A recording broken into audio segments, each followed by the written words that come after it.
What? Are we? We're streaming. Oh, okay. Yeah. Hi. I made it real. you said. You got to make so I made it happen. Real. You've got to make it real. Real. You've got to make it real. Real. You've got to make it for real. For real.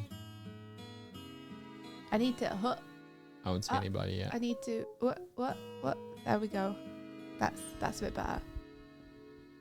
Sometimes my head gets stuck up in the air, and I have to make it go. Oh.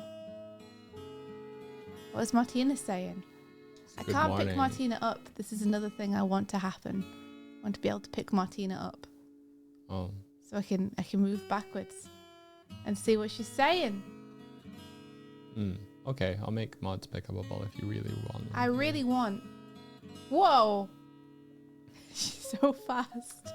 She's so fast. Did SpeakerBot initialize? Did it connect up? Or did how it do not I connect? know? I don't know. Let me come over. Yeah, you do. Yeah, you do. You know how to know. You tell me how I'm meant to know.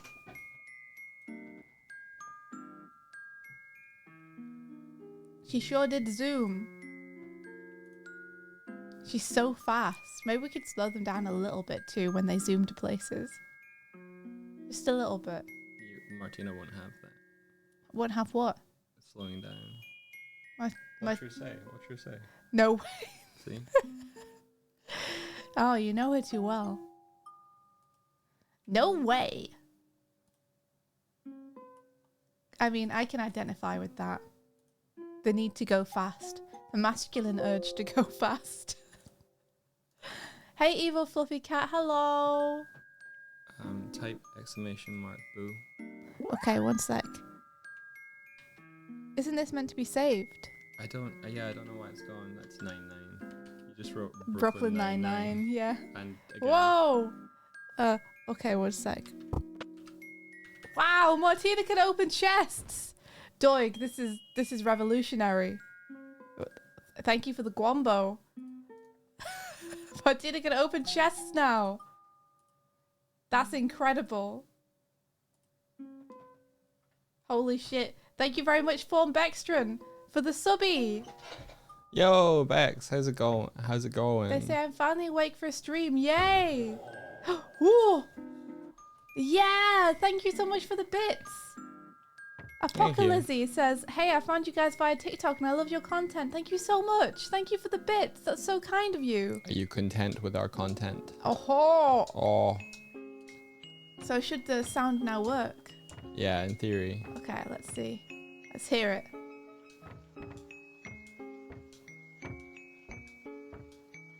Von Bestrom says, hello, I'm good. I hope Annecy was amazing. It was amazing. Scandal. It works. It's real. Wee! Hello! Hello, good morning. Oh, my alarm! Happy Wednesday. My voice is no longer thank you scrungly. so much. Your voice is no longer scrungly. Oh shit. Did you? Oh, maybe I just shut down your computer yesterday, and by shutting it down and not closing it didn't save.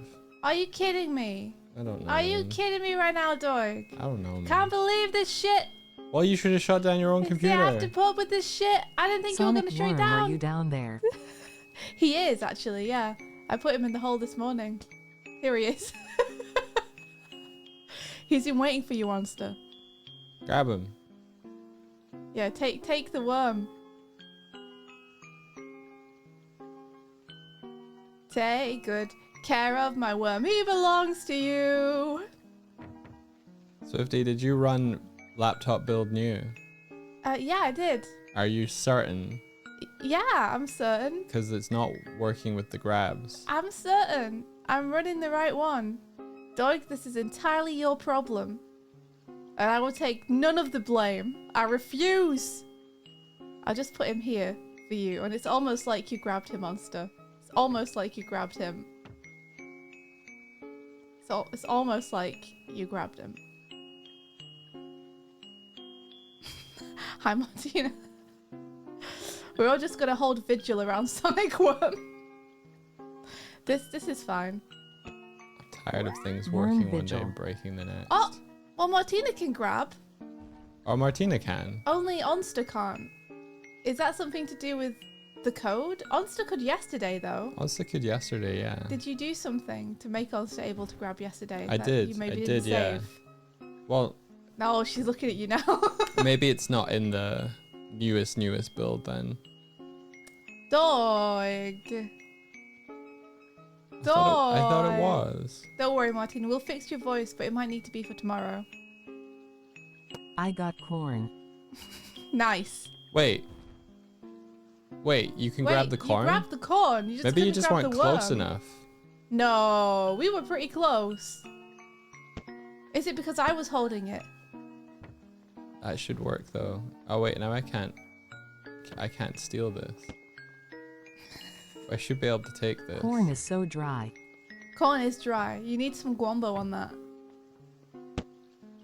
You trying to take the corn? You can't take it. Yeah, I think it's broken. Can't. Oh, really? Really? It's broken? Really? I'd never have guessed. Never would I ever have thought that maybe the overlay is broken. I'm trapped. I got trapped by Martina. Take the There we corn. go. I can't take the corn. Nice hat. Thank you very much for the subby. Thank you. Yo, Hay Fever B. That's an amazing emote. Oh my gosh. Was that what Artie made yesterday? It's very good. It's really good. We need another shout out for Artie. Is that a gigantified emote? Wait, I need to shout out Artie and Onster. I'm Can I genuinely do both? surprised that people are like the gigantic emotes, but yeah, pop off. Sonic Worm is pushing me. He's pushing me. Where do you want me to go, Sonic Worm? He's all about the encouragement. He's always pushing me to do my best. You think you made that one after his raid train? Oh! Who dropped This the is worm? just like the Titanic. I'm on top of the world. I'll never let go, Jack Worm. I gored him. Good, good.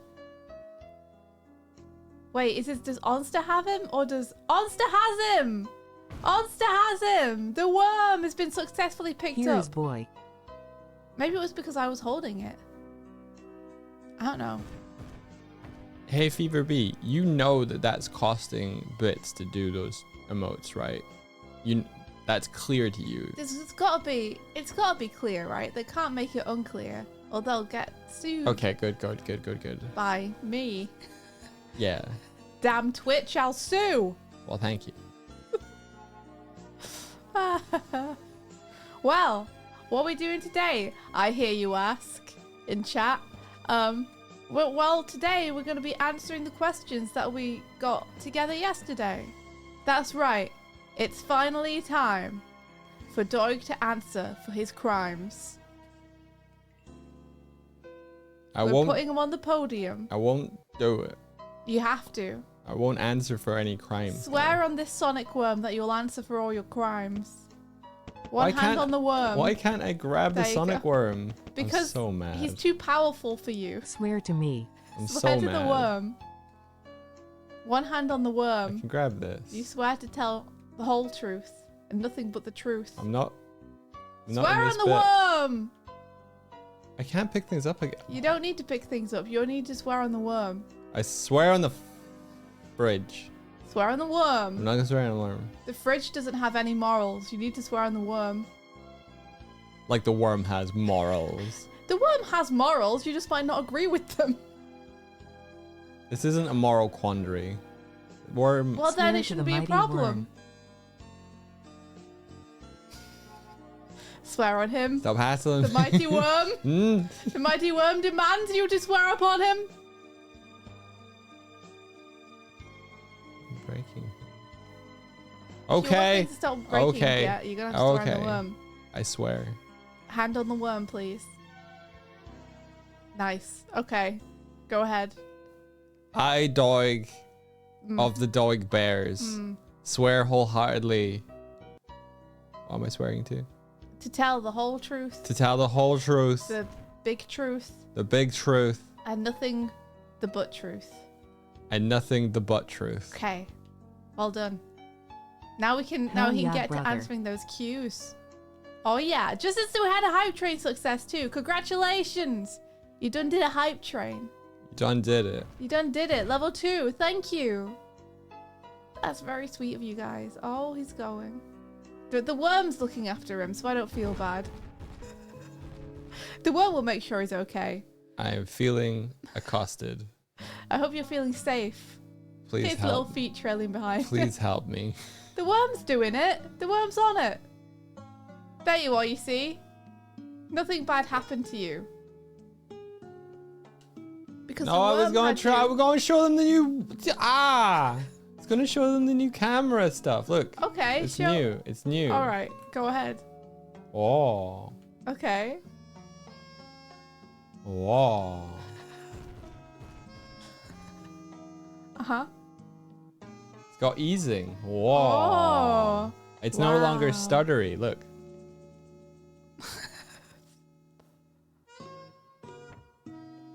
Wow.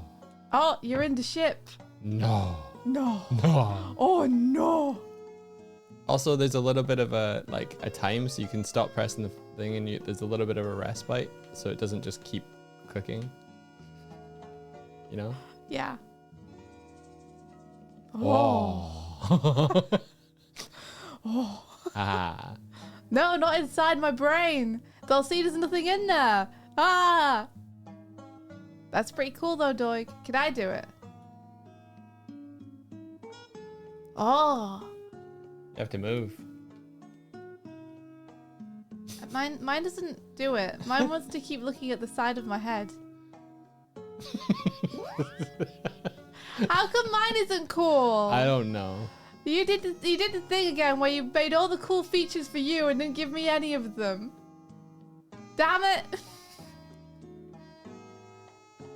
This happens every time. Every time this happens.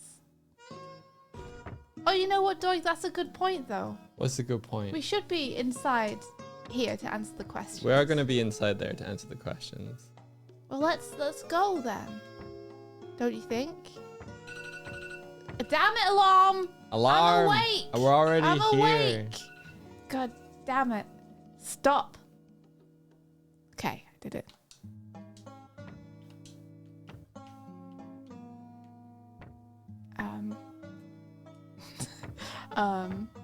Okay, alright. I mean, sure.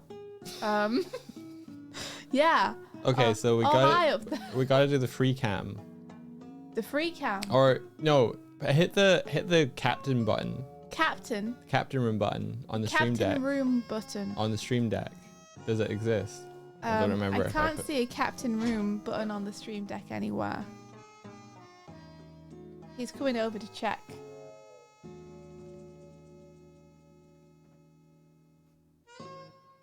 It doesn't work. All right, that's fine. Okay. All right. Cool. Oh, I took the fan art away. Why did you take the fan art away? Because I was... What? I retextured the... Why would you do that? I don't understand your brain. Because I retextured the walls. And now they have a cool sunlight feel, and it's all tidy, and I made it nice. But I forgot to put the... I didn't know we were going to be in this build yet. Oh, you knew. I didn't know. Oh, you knew. I didn't know. Alright, come closer. Come closer. Come over to me. Do you put yourself in shadow even though we're meant to be in the light? I guess so. Why would The you? light is only a lie. It's just painted onto the wall. Well, then why are you in shadow? Because there's probably a shadow caster on me. Why? Hey, this isn't finished. Okay. Mm-hmm. Where do you want the camera to be? I guess. I don't know. We gotta be TikTok format. Do we? Remember? Oh, right? yeah. Well, at least Sonic Worm's here with us. No, And he has to go. stamps. He has to No, go. he doesn't. He has to go. No, he's not good. gonna. He's not gonna be in He's every. good. He's. Why? He's He not needs to gonna be in stay. every He fact. needs to stay. No, he's. He's Doig, come on. he's he- having a good time. Yes, No. you can. Come on. No. Look at him. He's doing his best. He wants to answer some questions too. Doig, So, that's do you your want- worm son. Do you want this way, or do you want this? This way. Yeah, if it's facing Sonic Worm, that's better. Your happy little fucking face. I love him. Yay! So we need a good vertical format for us. We all love the worm. Oh, the Animation Breakfast Club behind us is good. Yeah, right? Right? And the worm's attention. I wish this was easier. What do you mean? This is perfectly easy for me. I just have to sit here. I need to make... That's probably better, Doig. Yeah? Yeah. Okay.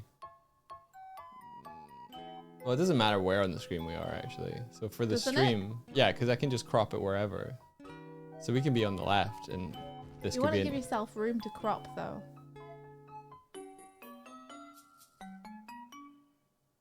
Like this. Oh, it's so hard. My controller is so bad for this. Like that. Yeah. Yeah? Mm-hmm. Okay. Now hit the button that is the free fly button again so I can move around. Which again. one's the free fly button? It says free fly on it. I see it.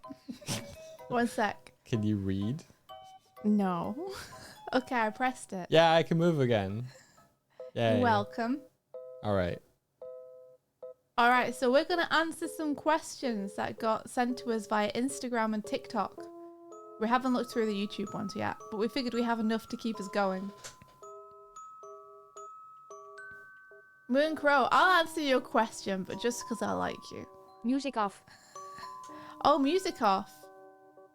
I guess I could turn the music off. Do you think I should turn the music off, Doig? We're gonna put it. Yeah, I think so. But we're gonna put it. Only worm sounds. Who's trying to bomb us? Ran! I see you, Ran.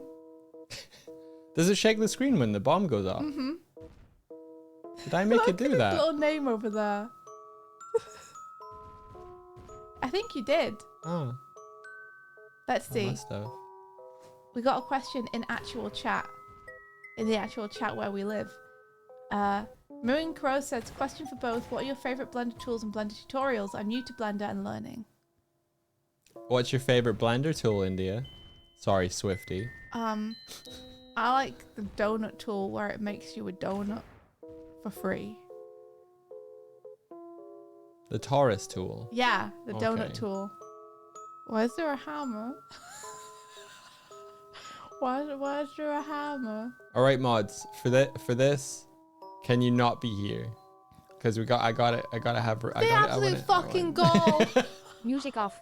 Oh, Music Sonic off. Worm! Thanks, Doig. Look what you did. Now Sonic Worm's gone too. I know. It's cluttered. You can Martina hold is Sonic. staging a stand you against this. Oh, All right. I feel so alone. Sonic Worm's back. He can be there off Take screen if him. you want. I guess I could take him. You gotta drop a monster. Hold I on, did you make can- it so that there you can go. steal drop him. him on the couch. Yeah. I'm just communing with the worm. Don't mind me, Doig. I have to do this every morning. Oh, great worm. Please give me the bounty of this day. Thank you. There you go. Here he is. I'll just put him between us, I guess. All right. Thanks, mods. Is this for the composition stuff? Yeah. For the composition, we need the worm. Doig! Well, I think there are questions about mods and stuff later. Doig! What? You gotta hold him. You gotta not let him fall off. Why do I gotta hold him? Take care of him. Take care. No! Take care of him. Okay. Yeah. Okay. Good. There he is. Awesome. He's having a nap. I can't. Our fucking brand. He's just having his nap. He needs it to retain all his moisture, or he gets all dry. All right. Give me 1 second. One. I'm gonna tweet that we're doing this. Oh man. No, it's good. I hate tweeting. I know you do. I know you do.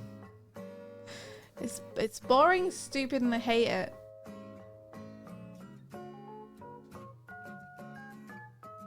Pull a good "we're answering questions" expression.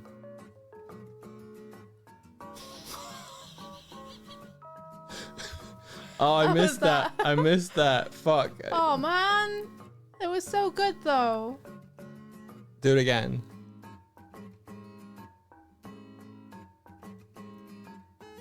Okay, hold it. Oh.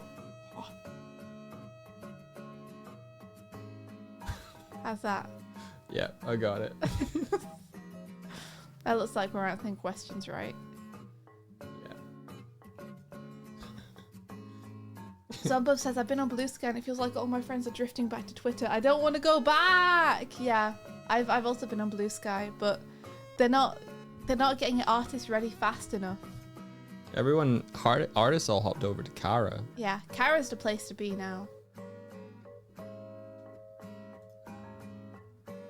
Pixel Butt says, I'm so curious. Do your models have real textures or is it all clever coloring tricks? What do you mean? Real textures. Real textures. Yeah, they're unwrapped. But not very well. Doig knows what you meant. We're answering questions Ugh. on stream today.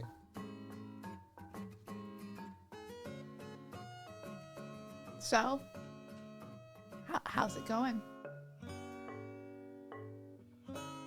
How's it going, chat?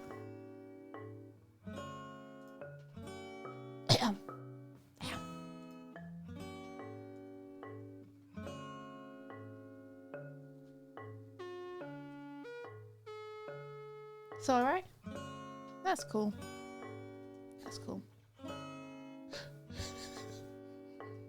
What are you grinning at over there? How's my bite? It still looks a little weird. It's all the swelling went though. The swelling's all gone down. It's just it looks like I got bruised, you know? I'm taking my antibiotics every day. My arm, which I had the injection in, really hurts though. The arm I got a tetanus jabbed in, it hurts. It hurts to like raise it or do anything with it. Yeah, I went to give Swifty a hug and she was like recoiled in absolute terror. Ah! Don't touch me! Everything hurts. I got bit, Mooing Crow, even. I got bit by my own cat. I was playing with her and she got me.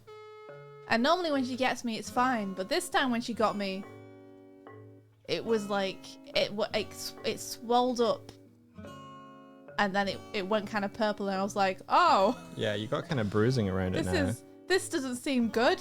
This seems distinctly bad, actually. So I went to the GP and they were like, we need to make sure it's not infected. So take these antibiotics. Yep. Have this tetanus shot to make sure you don't get tetanus. Have you taken the morning antibiotics? Yes, I Okay. have. I have to take 3 a day. Okay. Every day for the next 5 days. I hope you bit the cat back. No. I gave her lots of pets. Just like she deserves. So you pet her after she bit you? Yeah. Aw.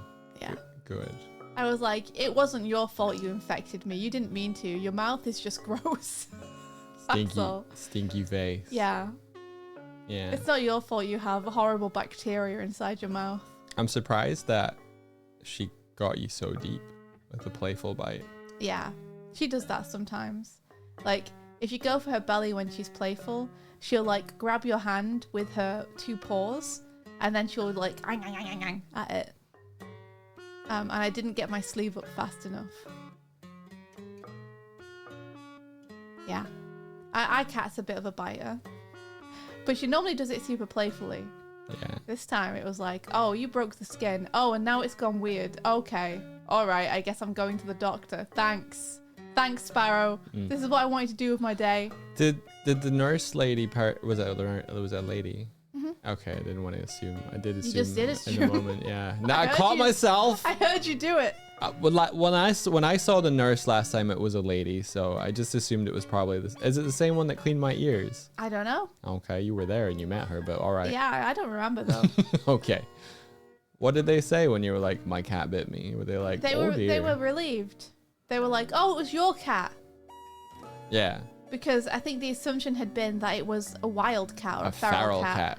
And she In was which like, case that would have been worse. was she behind a glass curtain of like, was it wild? Do you haven't, here's this glass of water. Are you thirsty? Try jumping over it for me. If I put it in the middle of the floor, will you jump over this glass of water for me? This is very medical. It's important. Yeah, no, she was like, oh, it was your cat. And they're an indoor cat. Okay, that's good. Yeah. It means there's less chance that they're feral and less chance that you will have tetanus, but we should be sure anyway. We should make sure. And so I got a little booster and antibiotics. And that's it. That's it. I don't feel great. My arm hurts, but you know, Aww. that's okay. That's what you get when you play with a cat. And then they bite you. I'm surprised it's taken this long for anything like that to She's happen. bitten me before. It's just never gone weird before. I guess her mouth wasn't gross enough before. I guess so. I mean, we have well, so they were staying with your parents for a week. Mm-hmm. And Sparrow also, I got worried because Sparrow also bit your mom's partner. She did. But on to the be hand, fair, like, and he to was be fair, trying to she- put her in a carry case. yeah, she doesn't normally bite people. It's because he was like pushing her into a carry case and she was trying to not be pushed into a carry case. So she was like, no!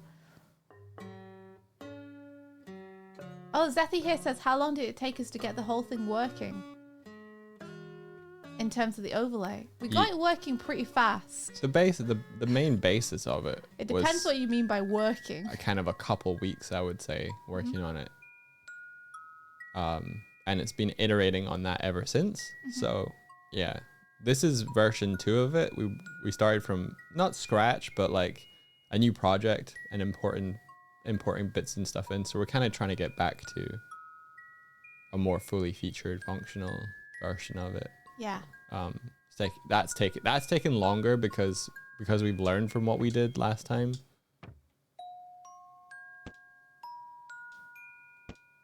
I feel like this little guy should be just here. Just. Oh. Oh. This little guy has no gravity, I guess. Yeah, no, he stays where you put him. Oh. Well, I guess I'll put him here. Okay.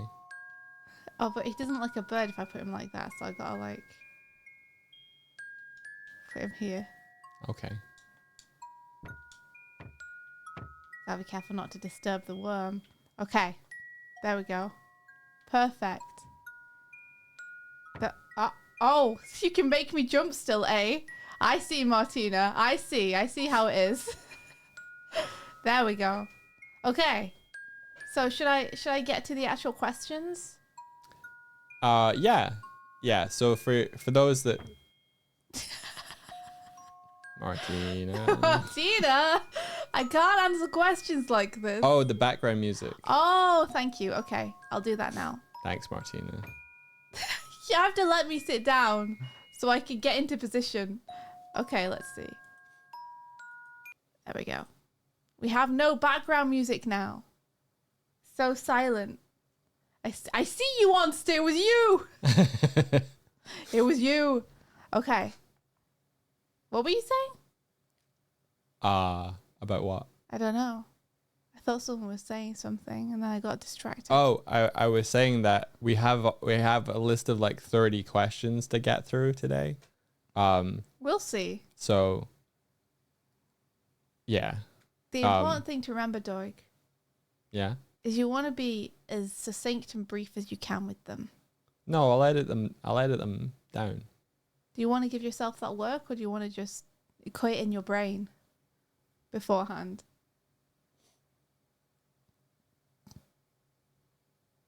I'll cut it later. It's fine.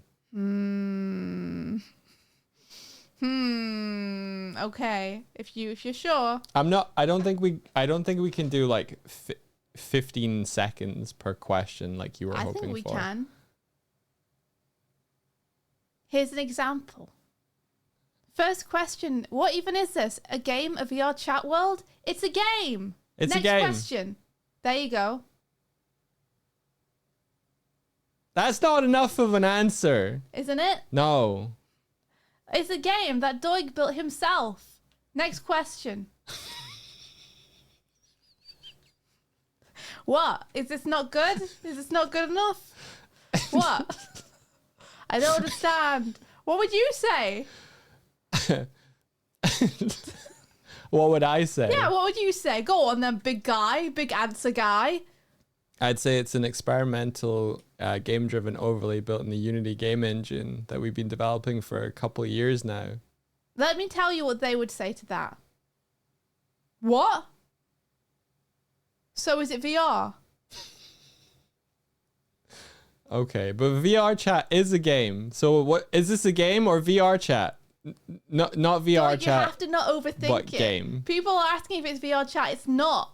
So just say it's not. It's not Don't VR. be like, well, VR chat is a game and this is also a game, so I guess.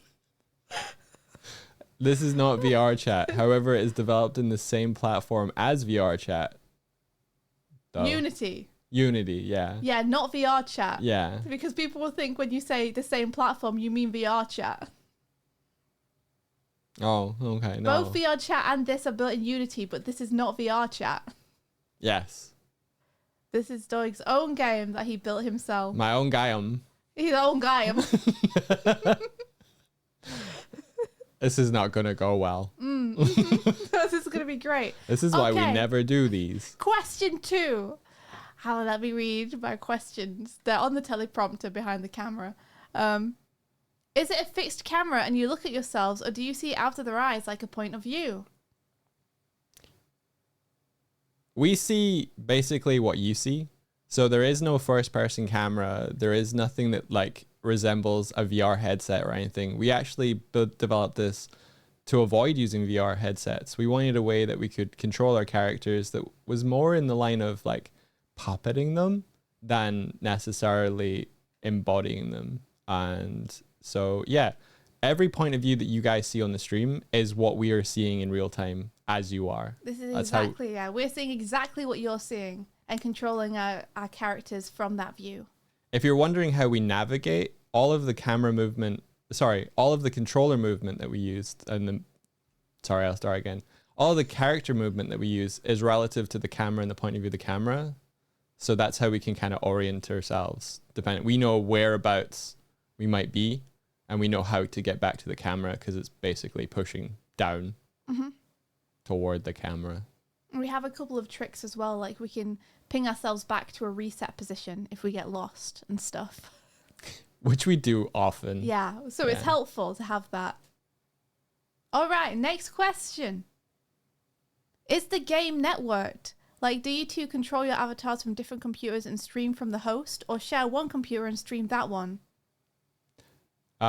It's local multiplayer. So we both have two controllers that plug in via USB to the same computer. As in we have one controller each. We have one controller each. We're holding wired Xbox game controllers, and that's how we use it. I'm so fucking bad at this, man. You're amazing. You're doing great. Listen. We stream from Doig's computer, Yeah. but we're both in the same room. So basically what I do is I sit across from him at my computer, and all of the controllers and all the microphones are plugged into Doig's place. So our microphones are plugged into Doig's Rodecaster station thing. It's called a Rode Procaster. Our microphones are plugged into Doig's Rode Procaster. Not to be confused with the Rodecaster Pro. Yeah, different thing. And our controllers are both plugged into Doig's computer, and Doig runs the game from his computer, while I sit across from him and speak into my microphone. That's hooked into his Rodecaster Pro. But I need to sit a little bit away from him to make sure that I don't get picked up by his microphone. But we're in the same room, and we're basically both just local multiplaying from Doig's computer. Muldrum, yes. It's literally a couch co-op game. Look at us. Yeah. And when I want to do stuff like draw and share my screen to Doig, we use NDI to do that. So I can draw on my computer and send my screen over to his OBS using that. Yeah, NDI is a platform that sends screen shares over a wired or local area network. So basically we send screens over the Wi-Fi So that's how we can both work on separate things, but have them both show up on stream. And how we can both control our characters in the overlay. Yep. Is all the stuff which needs to control the overlay is plugged into Doig's computer, and I can share my screen via NDI. Ta-da. Cool. Anything to add?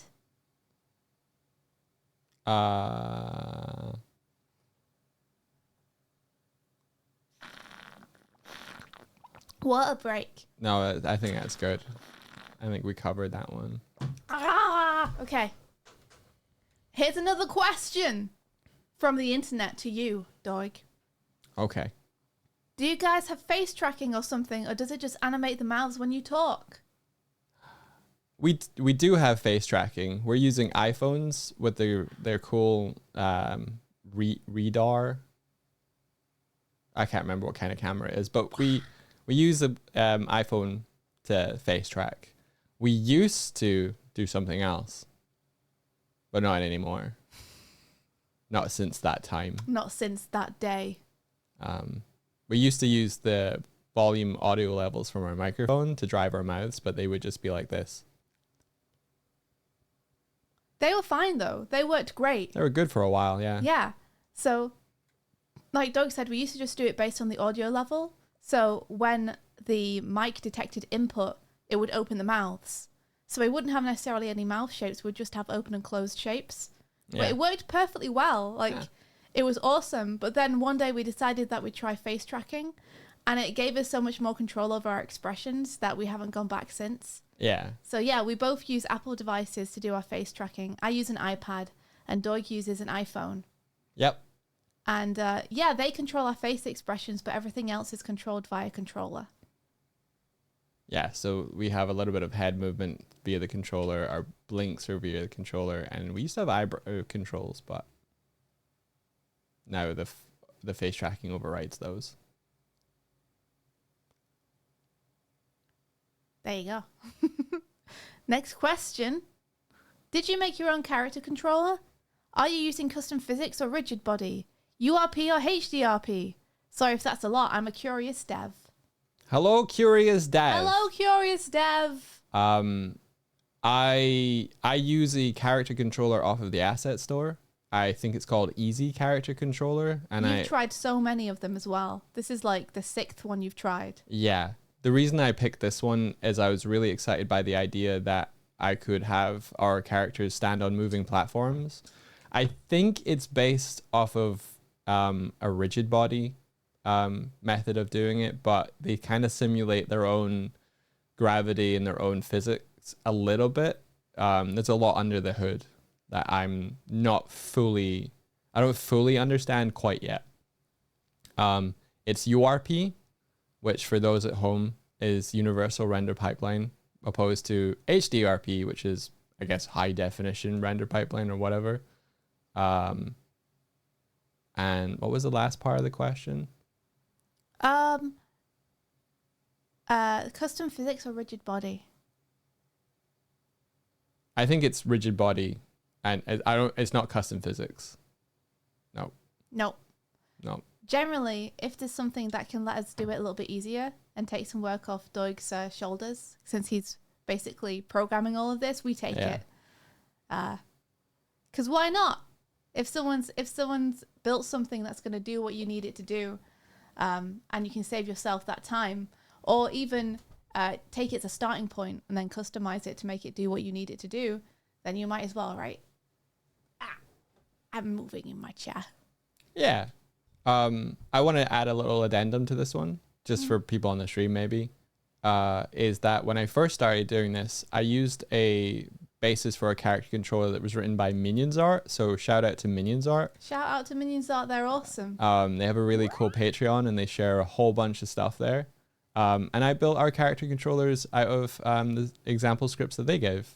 So that was a really good starting point and basis for what we had to begin with. Hey. Wow. Okay. Huh. Is it a VR headset that tracks your facial expressions and head movements, paired with gaming controls for body movements? Are you able to code changes while you're in the environment? Okay, I'll do the last part one Yeah. first. No, we're not able to do live coding. Whenever we want to add changes to what we've done, we have to do another build and then run the new build. So often we'll just close down the current one we're running and just load the new one while we're streaming if there's any changes that we need to grab.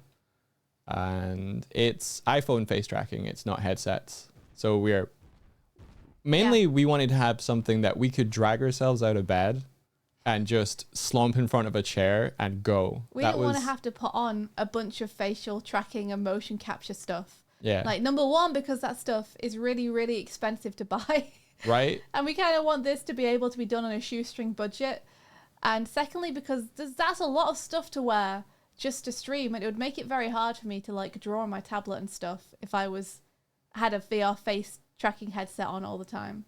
Yeah, so we were trying to keep it as lightweight as possible, but still achieve something that had a little bit of like life and appeal to it. Yeah. So we kind of try to find the middle ground.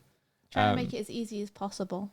We were big inspired by things like animatronics. So I kind of researched a little bit into how those were done and noticed that they had like these RC like controllers, a whole bunch of like, analog sticks and buttons and stuff to move the animated puppets around. And I was like, wait, that looks kind of like a game controller.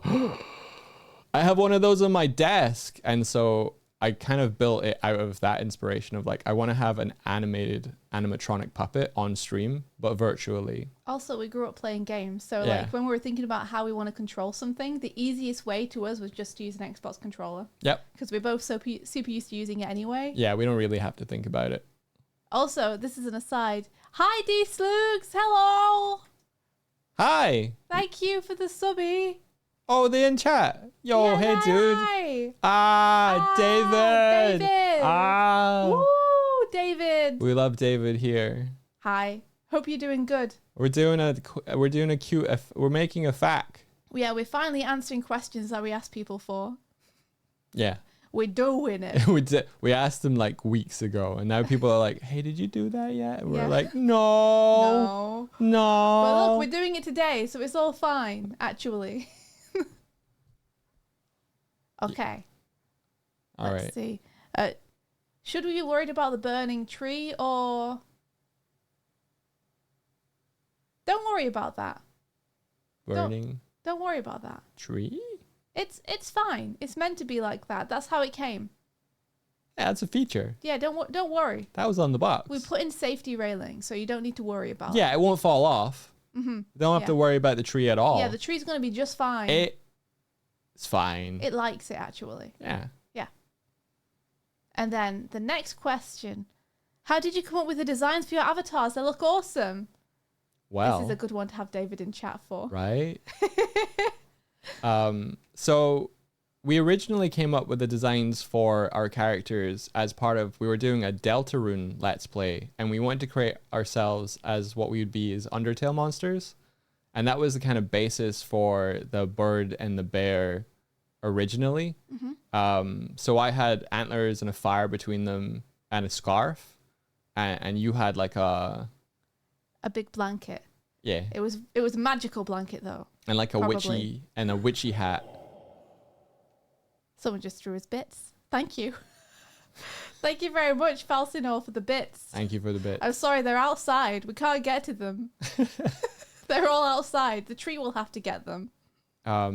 So when we did that, that was kind of like where the basis was. And then we had 2D animated little caricatures of those that Swifty did and animated those in Toon Boom. Back when we were PNG tubers. Yeah. More or less. Before PNG tubing was a thing, we had little like avatars in the bottom left and right of our screen. And then because we had those, our friend David, D-Slugs in chat right now, he did some really, really, really, really appealing drawings of our two character designs and like added a whole lot of charm, and we loved them. I did the little pink cheeks. Yeah, there are little pink cheeks from David. I win. I'll wait for that to go away. 1 sec.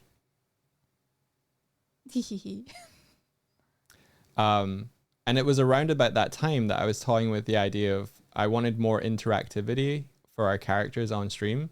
So I pitched the idea to Swifty, what if we had 3D characters? And she thought that was lame. I thought it was lame and stupid. I thought it was a bad idea. But I was wanted like, no part in it. no, I'll prove you wrong. And so I used David's drawings of us as a big basis for our 3D models. And here we are now. Yeah. So a lot of the appeal came from David drawing us and us being like, wow, that's super cute, actually. We want to be more like that. Yeah. You can see 2 of David's original drawings of us on our sticker sheet. And that's what Swifty based the other designs on the sticker sheet around.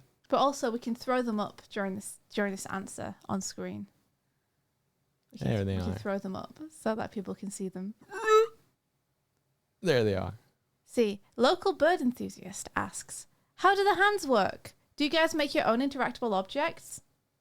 Yeah. A lot of that is C# scripting in Unity. So yeah, there's code behind that. Every item that we want to pick up in the environment has a script attached called a grabbable. And then we have a little button on our controller that attempts to grab any nearby grabbables. And that's handled by another script called a holder. Handled. I named all these scripts. Don't worry about the names, but it basically handles like where to position where we're holding it. And then if we move our heads around, it moves the hold position. So it looks a bit more natural.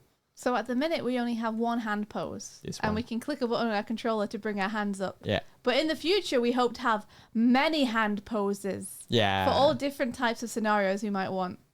And some of the objects we've downloaded, because, why not? If you can pay for them, you can afford it, then you can find some really nice packs of stuff online. And some of them we modeled ourselves. Yeah. It just depends what we want.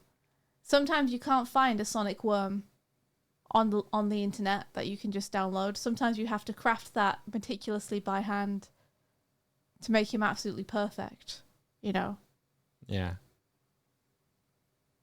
Let me get to the next question. Cha-cha-cha. Rock, paper, scissors, hand poses. I love that. That's a great idea. That is a great idea, actually. It just picks one randomly.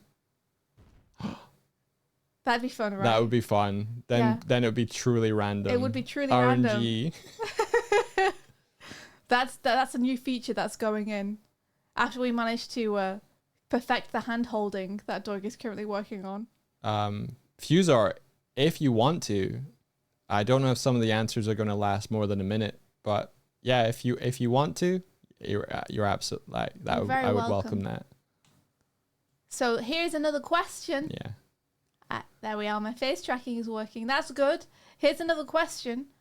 Would love to see an actual video of how you're moving around, what you're seeing and pressing to move the character around the ship.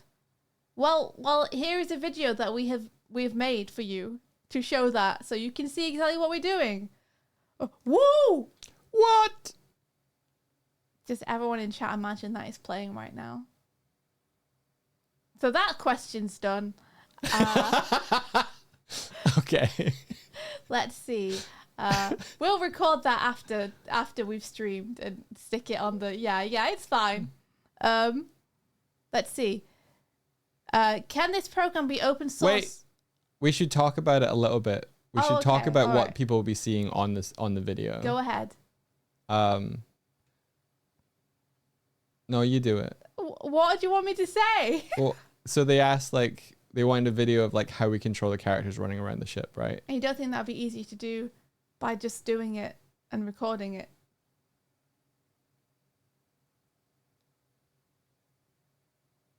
I guess we could record it later. It was just in case it would be good. Yeah, what could we possibly say over the top of something that we don't know what's happened yet? So here's Doig running, and now Doig is going to press his eyebrows, I guess, and then he's going to blink, and now he's jumping. We can just record that when we're doing it. Okay, we'll do that later then. Yeah. Okay. Will this program be open source so anyone could make their own models? In the short term, probably not, unfortunately. So we didn't build it to make it easy for anyone to do anything in it, including ourselves, because we never expected to get this far. Yeah. And so it's like a big Jenga tower built on top of terribly positioned pieces of Jenga. Shoestrings and hopes and bugs. It's not fit for anyone to try and use. So one of the downsides of being a solo developer is that a lot of your time is put into just making the thing itself. And I don't want to have the overhead of trying to provide a platform that others can use, because that just opens up a whole bunch of additional responsibilities of like helping other people do it and use it. What I'd much prefer to do is encourage other people to build something of the same ilk themselves, To learn how to make it. There's so much creativity and there's so much to like gain from the skills it takes to make this, that you're gonna have a much better well-rounded experience trying to make it yourself. So I'm all about giving people teaching people how to fish rather than giving them the fish. Yeah. I think if we were going to make it open source and so that anyone could use it, we would have had to have known to do that from the start. Yeah. And built it with that in mind. But because we didn't know that anyone would want to play this with us back when we started making it, we never had that in mind. So we just started building it however we wanted to build it. And now at this point, it's such an unwieldy, huge project that, like Doig says, is held together by strings and hopes and dreams, that I don't think it's like something that we'd be able to put out for people to use, because I don't think anyone would understand how the heck it works. Also, there's a lot of stuff that I'm using that I've bought that I got off the Unity Asset Store that I don't actually have the rights to distribute. Like, I can use it because I paid for the single license, but if I were to make it available for others, it's not open source code that I'm using. So however, what there'll we be do want large to parts do, of it missing. what we do want to do is we want to teach people how to make it, and we're intending to do like a lesson that you guys can follow along with, where Doig will take you through how to make one of your own from scratch. Yeah. So if you're interested in that, then keep your eyes peeled for updates, because we'll announce when we're going to do that at some point, and you guys can all just join for free and work alongside us and make your own. Yeah. And also you can use that video as a resource when it comes to tutorials on how to do it. Yeah, we're planning to do a stream where it's like, okay, how do you make something like this from scratch? Follow along. Mm-hmm. And then you can make whatever you want. It doesn't have to be an airship. It can be anything that you dream of. Yeah. So let's see. Next question. Okay. Is this project supposed to be available to your audience as well? Like, could fans come and have characters to run around and hang out? Okay, give me a second. I need to take a drink of water. Okay. I think you could have something like that. Like, I think that's possible, and I'd love to figure out how to do that. At the minute, we have little jelly cats that appear when people follow, but I think you could push it further. It's just about figuring out how to do it. We can have friends over, but at the minute, because we'd have to program each character individually, like we have to bring in each character model and each rig and program all of their actions individually. It's a lot of overhead, so we're only doing it for close friends at the minute, so they can run around with us in a multiplayer environment. But, you know, if that was something that would be possible in the future, I'd love to figure out how to do that. Yeah, short-term plans. There's a lot to consider. Like, we'd love to bring more people who are watching on Twitch to interact more in the space, and we're always looking for creative ways to make it more fun and interactive, so that you guys feel like you're a part of what's happening. Mm-hmm. But actually having characters in and running around, there's some technical limitations simply on that we're not going to be able to overcome. Yeah. Eric says, have you considered character creator? You could maybe do something like that. It would be a lot of work to do it. Yeah. But you could potentially do something like that. So maybe that's something to consider. I do think one of the fun things, though, about this kind of streaming setup is getting to see everyone's individual characters and what they've built. And there's a certain amount of formalizing you'd have to do with the character creator, where everyone would kind of come out looking quite similar proportionally and everything.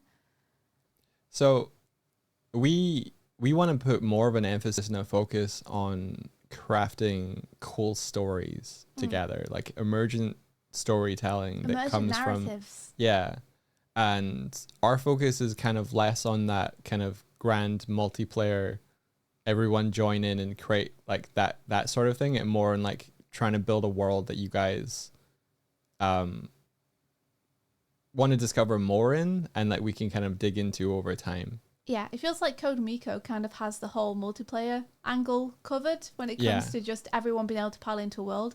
What I want to see is a bunch of people making their own worlds and places that maybe one day we can visit. Yeah. Like, that'd be awesome.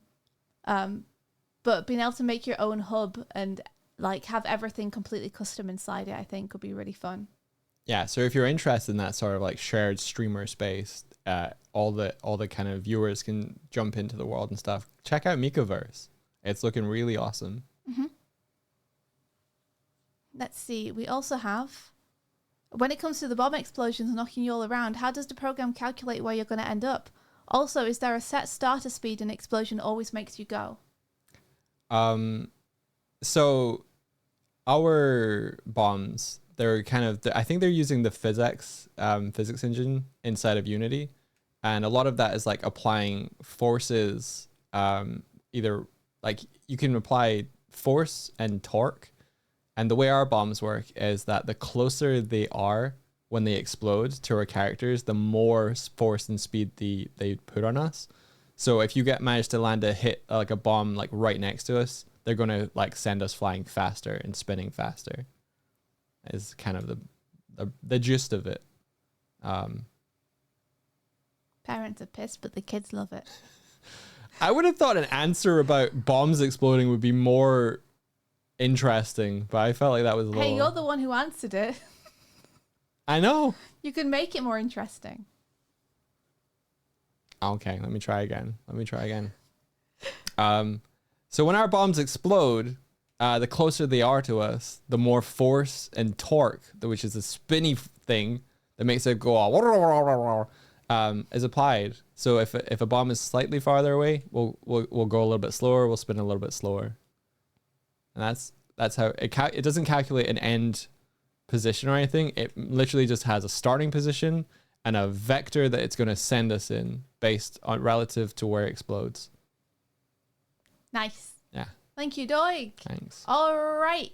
On to the next one. Bing, bang, boom. It's all math. Bing, bang, boom. What does it look like on your screen? It looks like exactly what you see. Yeah. We see what you see. We see what you see. see. What you see. We have a monitor that is placed between the both of us on a riser. So we're both looking up at one screen when we're doing all this. And we have the game running on the left-hand side, and we have chat on the right-hand side. And so we just both see what you see at all times. Yeah, we don't see out of the character's eyes or anything. We just see exactly what the camera's looking at. And then UFO asks, if you guys are in the same room, how can you have two separate instances of iPhone tracking? I haven't been able to crack the code. Is it two different ports, different IPs, a VPN? I must know. Alrighty, I can answer this one. So we're both using Face Motion 3D on an iPhone and an iPad.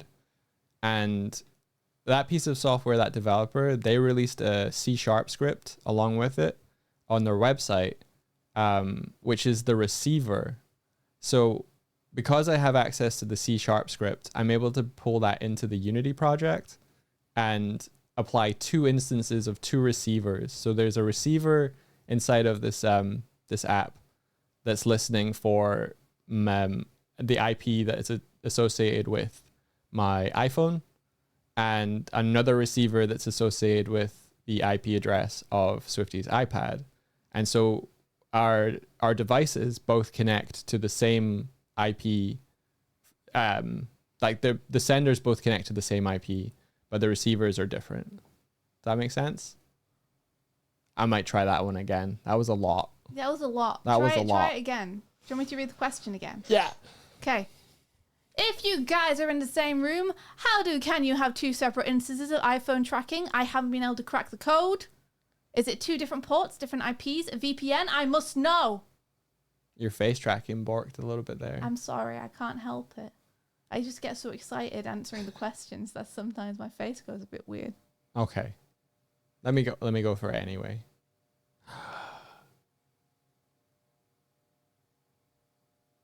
I'm thinking. Maybe I should have written the answers. Nah, fucking off the cuff is fine. Yeah, it's fine. Just answer the question. You know the answer. Okay. Tell us the answer. So, we're both using face motion 3D, and one of the reasons we picked that is that the developer shared the C# script for the receiver, which means that we can put it directly into our Unity project and directly into our game. It also means we can kind of look under the hood and change stuff if we really want to. But that's all based on IP addresses.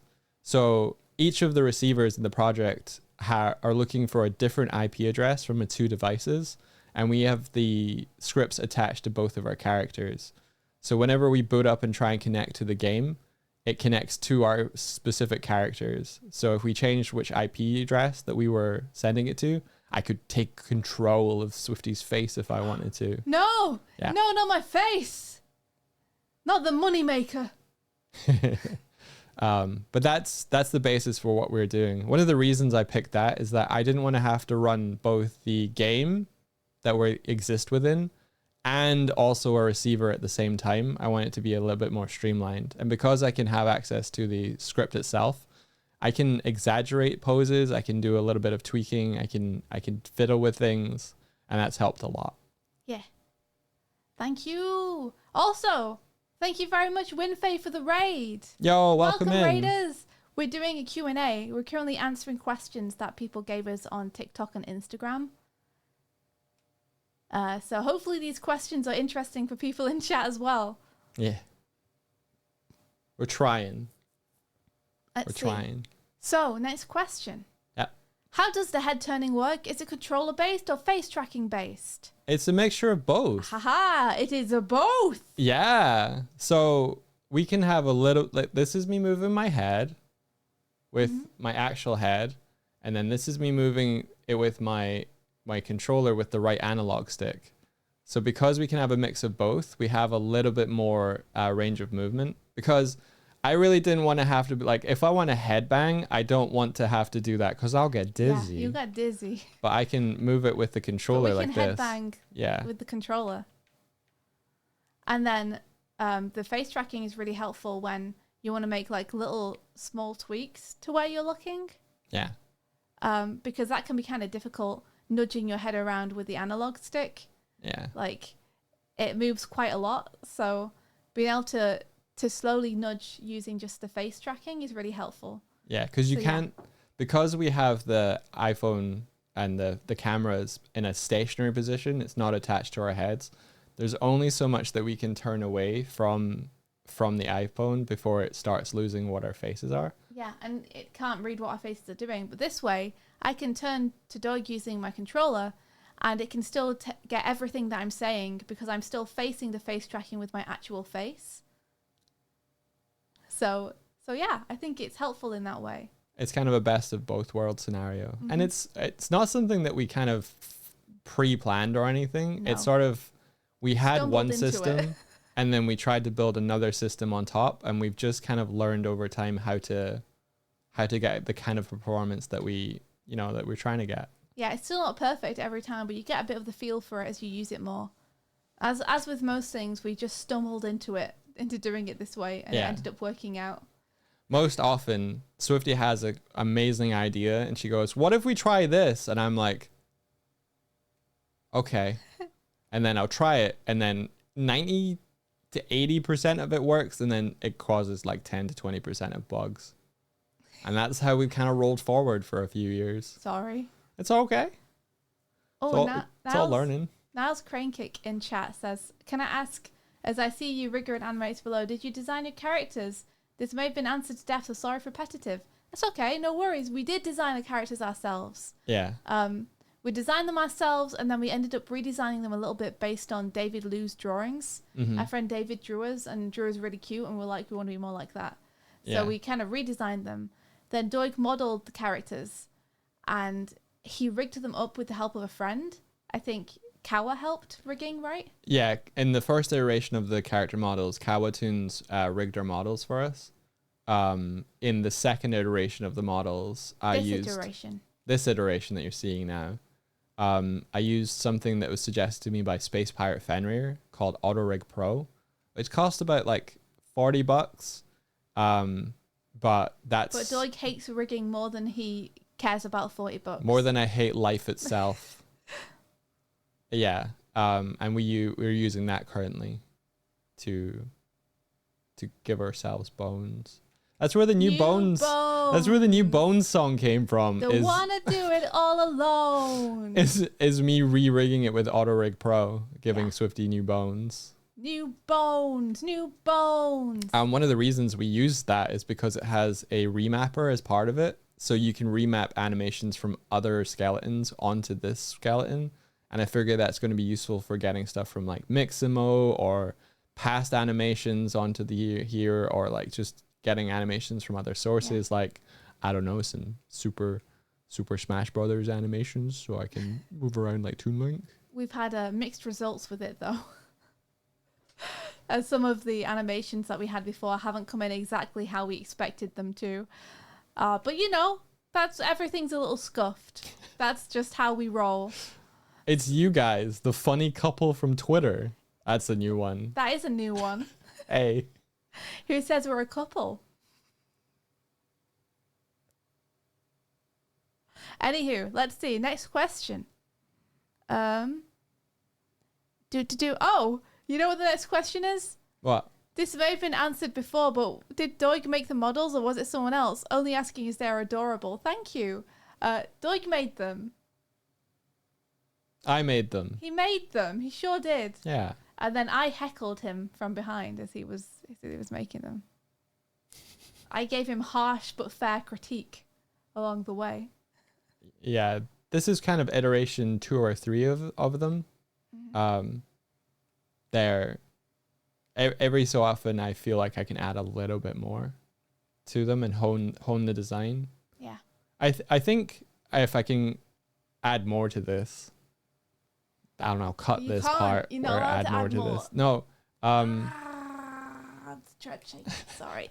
Okay, I'm back. I think something that we get a lot is people saying that the characters, the models fit our voices and our personalities a lot. And I really enjoy getting that sort of feedback, because that was definitely an aim I had in mind while I was making these, was that I wanted to have something that more for you. I really wanted to capture your spark, your mischievousness, your playfulness. Like, you have such a scrungly smile, and I think that carries forth. Thank you.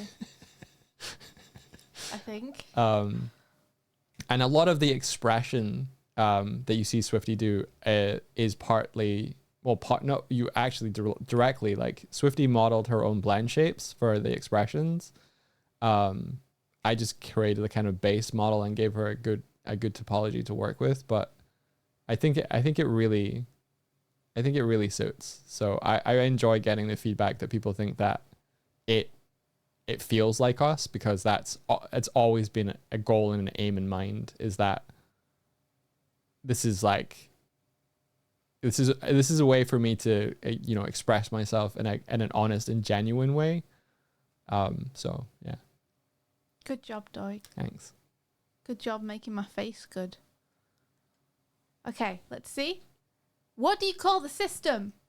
A game, a VR game, a VTuber system, or something else entirely? So I've been playing around with the idea that we should name our system specifically. Shush. It's called VPO. That's Virtual Interactive Puppet Overlay. Or if you want to simplify it, Virtual Production. VPO. Yeah. There you go. That's what we call it. We call it VPO. What were you going to say? I was going to say that I thought maybe we could call it our specific one Scrungle.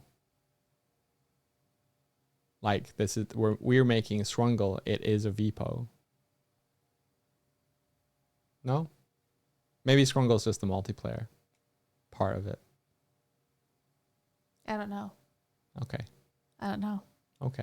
I was trying to look for the simplest possible answer. And the simplest possible answer is It's VPO. It's VPO. It's VPO. VIPO. We wanted to call it something catchy that other people could also call it. So it could be its own like subcategory of streaming. Yeah. And we thought VPO sounded kind of fun. So, you know, it's easy to say, hey, how's your VPO coming along? Or hey, do you want to make a VPO? I want to make a VPO. You want to make a VPO? I'm going to make a VPO. You should make a VPO. So that's what we decided to kind of call the general thing that we're doing, where you puppet around little characters using a game controller, but then have face tracking and stuff doing the faces. Yeah. And anything you build on top of that is your own. Do you want to build a VPO? Yes. I go. want to build a VPO. And reminder, if you guys want to build a VPO, Doig is going to show you how to make one on a stream at some point soon. And we'll let you know when that is. But if you are interested, then he'll take you through it step by step and you can build it alongside us. It will probably be in July. It will probably be in July. It will not be in June. It probably won't be in June. No. Yeah, we have too much stuff to do. But July, though, July looking good. So yeah, let me see. Onward. How did Doig model all of this? Like, did he use Blender? And where do you import the models for the game thing? So yeah, the modeling for the majority of this was built in Blender. You're correct. This is a Blender. This is a Blender. This is a Blender. This is a Blender. This is Blender. And for the question about where we import them, it's imported into the Unity game engine. So it's our own custom project.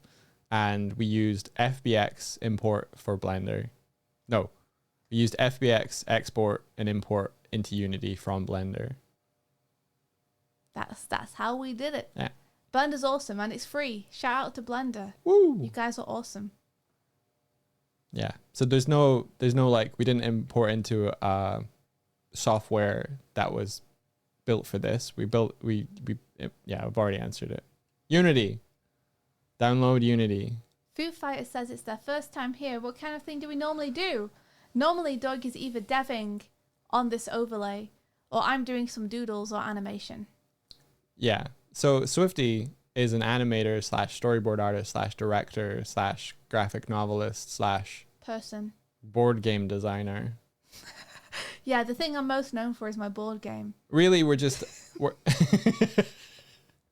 is my new favorite joke. we're just creatives. We love making stuff and we love streaming the process of making mistakes and learning and growing from that. So this whole thing as well has been my kind of like outlet passion project.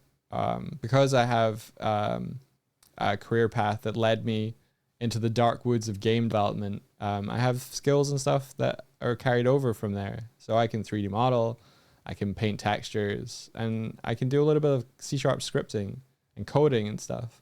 And I thought, well, with all of that, why don't I make something that's kind of cool? And that's how this kind of happened. So because I'm working on it, like it's all a work in progress, I spend my mornings working on it. And now more recently, most of my day goes towards thinking and building and doing stuff to help make this better because I find it really fun. Mm-hmm. And I want to make something that makes people go, that's really fun. Speaking of which, the next question, would it be okay if others streamed something like this as long as credit is given? Absolutely. Yes, we want people to build their dreams and make them real. We think this format of streaming is an untapped gold mine. Well, not gold mine. Like it's an untapped creative. It has untapped potential. Yeah. Like there's so much that you can do when you kind of release the limitations of the human corporeal form. We want to see what everyone else would make. If they could make their own environment and their own characters, we want to see what you guys would do. So we absolutely, we completely welcome people building stuff like this. Yeah, we found... And even more so if they can share it with us so we can, shout about it and also see what they're doing. That's awesome. I think there's a lot of fun to be had in making a community of people who stream like this and all sharing ideas and hyping each other up. We've found and made a ton of friends with people who are like-minded and building their own stuff. Mm-hmm. There's people like Space Pirate Fenrir, who exists on his cool air, like spaceship, and he's like a space pirate. Rene right here is in a cursed theater in space. Gwilym lives in a dungeon. He's in the lair. He's a dragon man. A dragon man. Lady V is making a 2D version Yep. of this kind of thing based on old adventure games. She's got like a tavern and a shopkeep, and it's awesome. There are so many people doing so many cool things. A shout out to Pilkey, who built a wrapper for integrating stuff with Twitch, called Twitch Mata, which we are using to talk to Twitch and make things happen there. He's building his own spaceship, and he's like a cool little robot guy on his own spaceship. There's Duper, and enemy _64, and Mordecai, who are all building environments as well. Like, there's so many cool people doing cool things. You should come and join the party. Yeah. Yeah. Come over here. And again, if you are worried and scared about doing it and don't know where to start, keep an eye out for when Doig does his stream where he'll be taking you through it. You can either catch the VOD of that, or you can come work alongside, and he'll show you how to build one from scratch. Mine will be specifically using Unity, but you can use whatever you want. Swifty even made a little one in Godot. I did make a little one in Godot just for fun. Yeah. I think Anime64 is also using Godot. Yeah. Whereas Code Miko uses Unreal. Yeah. So you can use whichever system you most like. Taijiro's using Godot as well. Yeah, and Taijiro previously has been using only OBS. And StreamerBot. So you can use whatever you would prefer to use. But we only know how to build one in Unity, so that's what our little tutorial will focus on. Yeah. So let's see. Please show us the streams that you make these TikToks from. There have been a lot that I'd love to be able to see the entire stream of, like the Maltesers and Cheese and Onion Challenge. So we stream on Twitch, but all of our streams get archived on a YouTube channel. If you want to check out those, we can link that in the comments. Every stream is there. Every stream is there. Mm-hmm. You can catch them all. Or you can catch us weekday mornings UK time on our Twitch channel. Form Beckstrom says, the what challenge? Oh my gosh. The Malteser and Cheese and Onion Chip challenge. It's great. You get some Maltesers and you get some cheese and onion crisps, which are like corn chips in England. And you cram them both in your mouth together, and it's amazing. It's so good. I recommend it. I've been trying to get people to try it so they could realize how good it is. Yeah, really. It's don't knock it till you tried it. You got to try it. You got to try it. Am I sure? I'm sure. It's all I lived on when I was a teenager. What makes it a challenge? This doubt. The doubt before you try it is what makes it a challenge. I have to frame it as a challenge so people are encouraged to try it. It's just a fun combo. It is just a wombo combo. A guambo combo. Okay, so next little bit of questions. Are the background elements controllable during your streams and videos, or do you have to set it up ahead of time? So a lot of the stuff that you guys are seeing in the clips are our chat during our Twitch streams, like throwing bombs. They use a thing on Twitch called channel point redemptions, where while they're watching never mind, I'm not going to explain channel points to you. They can throw bombs by typing stuff in chat. And it's not planned. It's the audience going wild. Everything that it's that Twitch chat throwing things at us. Yeah, everything that you're kind of seeing is emergent. It's improvised. Like there's no scripting. There's no like pre-thought planning at all. We just kind of zero thoughts. We roll out of bed, we throw on the stream, and we go. Mm-hmm. And what happens. I think a lot of it is just the chemistry that Swift and I share by sharing the same brain cell for like 11 years. We only have one. We have to pass it between us. We have to share. Yeah. So yeah, the stuff in the background, we're not even planning. And sometimes I'm like, oh no, Swifty just got hit in the head by a chest. Yeah. That's Twitch chat's immaculate timing. It's nothing to do with us. Yeah. So yeah, the chat, you guys are keeping us on our toes and keeping things interesting. Yeah, sure are. Let's see. How easy is it? Could we see how easy it is to import a character model to use in game? We can't show you, but we can tell you. Yeah. Just because it would take a long time to show you, which maybe is half the answer. Is it takes a while because you have to rig up your character first, and animate them either in Blender or in Unity if that's what you're using. Yeah. Then you have to like drop that character in, and then you have to make sure that everything's set up with the physics and everything, and you have to hook up all the controller stuff to the character.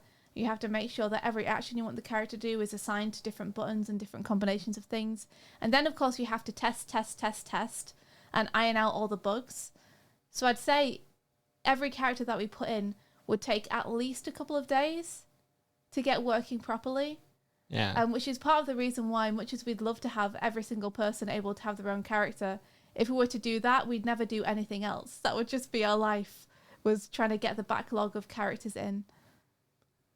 So we've chosen a few friends who are going to come and stream with us at some point, and we've been putting their characters in, which is how we know how long it takes. And we're still working on getting their characters working properly. It's taken us about a year to roll. I mean, to be that. fair, we've been doing other stuff. Yeah. But back when Doig was working full time on it, it was taking him 2 to 3 days per character to really make sure that they were working properly the way that we all wanted them to. Yeah, it's a custom setup, so it's not like plug and play or anything like that. It's not like, oh, I just need to match this thing to this thing like you get with a VRM or other kind of we wish it was as easy as tuber setup. Just dropping a character in and then being like, and now it's hooked up and it works. But because everyone's character is set up kind of differently, and we want our friends to be able to bring in their own character rigs and stuff from different things, each setup is slightly different, so each one needs to be like a custom thing that we do. And a lot of the scripts are tailored to our particular character or our particular format. Yeah, one of the things that we like to do in our little place where we live on the internet is every friend who brings in a character, we like to give that character a special power that's unique to them. Yeah. So again, that's more programming. Like, I have infinite jumps because I'm a bird and I can fly. But Doig has like a flame cannon on his head that he can fire. You know, so we want to give everyone something unique to their character that they can do, because we think that makes it more fun. Yeah. But again, that just means more time in making sure those powers work properly and interact properly with everything. Trailing Feathers asks, I only found you guys recently. If you plan to have future guests, do you plan to make models for them or have their face float about while your characters talk to them?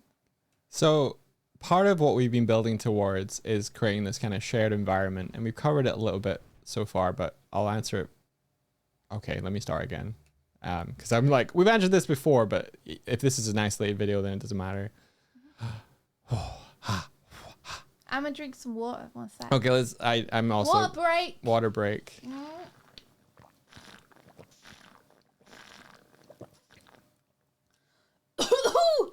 Nico says, Doig has the power of wearing glasses with no arms or nose bit.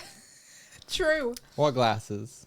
Also, yeah, the head cannon hasn't worked for a while. That's one of the things we're trying to fix now. One of the many things on our list of fixes. Okay, so... yeah. One of the goals that we're trying to build towards is to have our friends and guests come on stream, and we want to incorporate them into the world itself. So yeah, we're going to, in some cases, we're going to model characters specifically for them. In some cases, they might already have a model or a design that they have in mind. Like Onsta and our friend Barry have provided models. So it just depends on the person.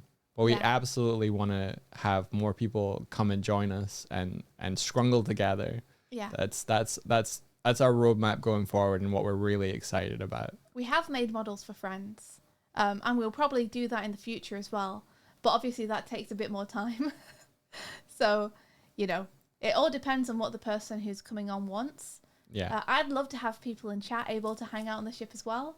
At the minute, we can have you guys appear as Jellycats, but maybe that'll change in the future. For now, though, if we're going to have people in chat join, having like a nice simple character model that can be used for multiple people is really helpful. Yeah. So yeah, let's see. Next up, how does the software work? Like, how did this cute world happen? What was thought about to make this? Hang on. Okay. You okay? Okay. Yeah, no, I just want to read them. I'm a visual person. When you read it, I don't get all the info, so I see. just read it. Okay, I'll start on this. We are super massive fans of Skies of Arcadia. So when we were starting to try and think about like what we could what kind of environment and world we could stream from, one of the kind of dominating answers in that was an airship. We wanted to roam the skies, and in big part, the little Jack from Skies of Arcadia had its bridge room that almost felt like a kind of living area as well. So that was kind of the basis for the room we're in right now, was like a bridge living room. Yeah. You want to add anything? I guess this world's kind of developed alongside us over a couple of years. So if it's started to feel like quite a natural extension of ourselves, where it's just like, if we think of something fun to add, we tend to just go ahead and add it without thinking too much about it. So what it's resulted in is kind of like a hodgepodge of our favorite things and the things which influence us, like Skies of Arcadia or Sonic Adventure or like Animal Crossing or Deltarune and Undertale. So I feel like it's kind of got mishmashes of all those kind of things in it. Like, we've always loved airships, but also we've always like been really into Sega stuff. So I feel like some of those aesthetics have come over into the airship. Yeah, there was a time during like the lockdown where there was like a show, like a late night show. What are they called? Late night shows? Okay, late night show. I don't know. Like, someone had made a set inside of Animal Crossing, and they invited guests onto their islands to come and do like a talk show. That's it, a talk show with them. And I was like, that's genius. I love the idea of having like people over. But I knew in my heart that I would never play Animal Crossing to the extent that I would get all of the items I would need to create this. So that was a kind of like push for me to be like, okay, I can make that. I don't need to. You can just build your own. Yeah, I could just build my own. And so I would think that was one of the seeds in my brain that was like, that's really fun. Having like a talk show that you could stream with. I love the format of that. And hence why we're sitting on a couch right now and have like a table in front of us and have the sign behind us. We're like, if you've ever seen British TV, there's something called the Good Big Breakfast. What's it called? There's so many of them. There's a lot of them. So they're like morning shows that you're meant to like eat breakfast and watch a show. Good Morning Britain or something. Something like that. The Big Breakfast, it keeps going in my head, or like there's one that GMTV maybe is what I'm trying to think of. Yeah, Good Morning Television or whatever has been on the TV my entire life growing up. So it was just in my brain, and we kind of wanted to combine Saturday morning cartoon with like breakfast show. Yeah. Yeah. So, Chris Canny asks, if someone were to create a system like yours and stream high-end games, how good does their PC need to be? No idea. We've not reached that point yet. Yeah. Not super amazing though, because we have streamed some like pretty intensive games. We could play things like Tunic, okay. It's always worked fine. The only issue comes when we're both trying to stream high-end games together. Yeah. Like, we have run into issues where we've been trying to play like multiplayer stuff. That's networked, like Helldivers.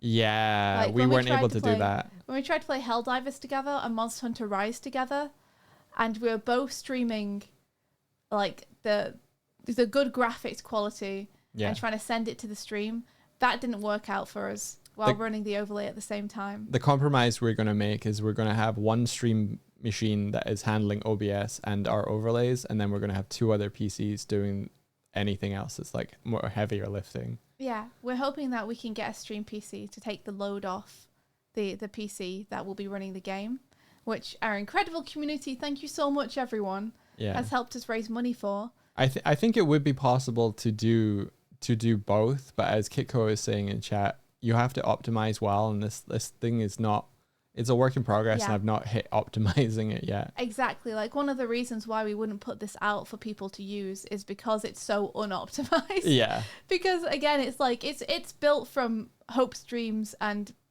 whatever we could find lying around the backyard. So we have had no trouble streaming one game from it, but when we both want to play a game together, then it's no bueno at the minute. Yeah, it doesn't run very well. But if you are someone looking to build something like this and stream games, so long as it's just you streaming it, you should be okay with just like a mid-level PC. Yeah. So for context, the PC that we're trying to run it from, I have 64 gigabytes of RAM. I think I have a 3070 graphics card. I can't remember what the processor is, but it's fairly middle. It's a good PC. Middle to upper beefiness. Yeah, it's not the best, but it's also like it's not just something you'd grab to do word processing or anything. Yeah, it's a PC that's meant to play games and stuff. Yeah, so if you want to have a good frame rate on both, you're going to have to balance something out. Yeah. Yeah. Now's Crane Kick says that my blue bangs are cute. Thank you. Aww. So let's see. I know you guys use a controller, but I'm wondering, do you all use the same screen/room/PC or separate ones? How do you handle the audio? So many questions.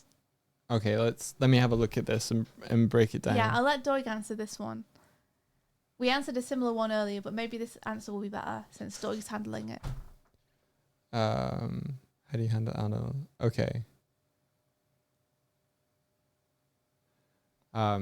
Okay, so while we're streaming, we're both in the same room.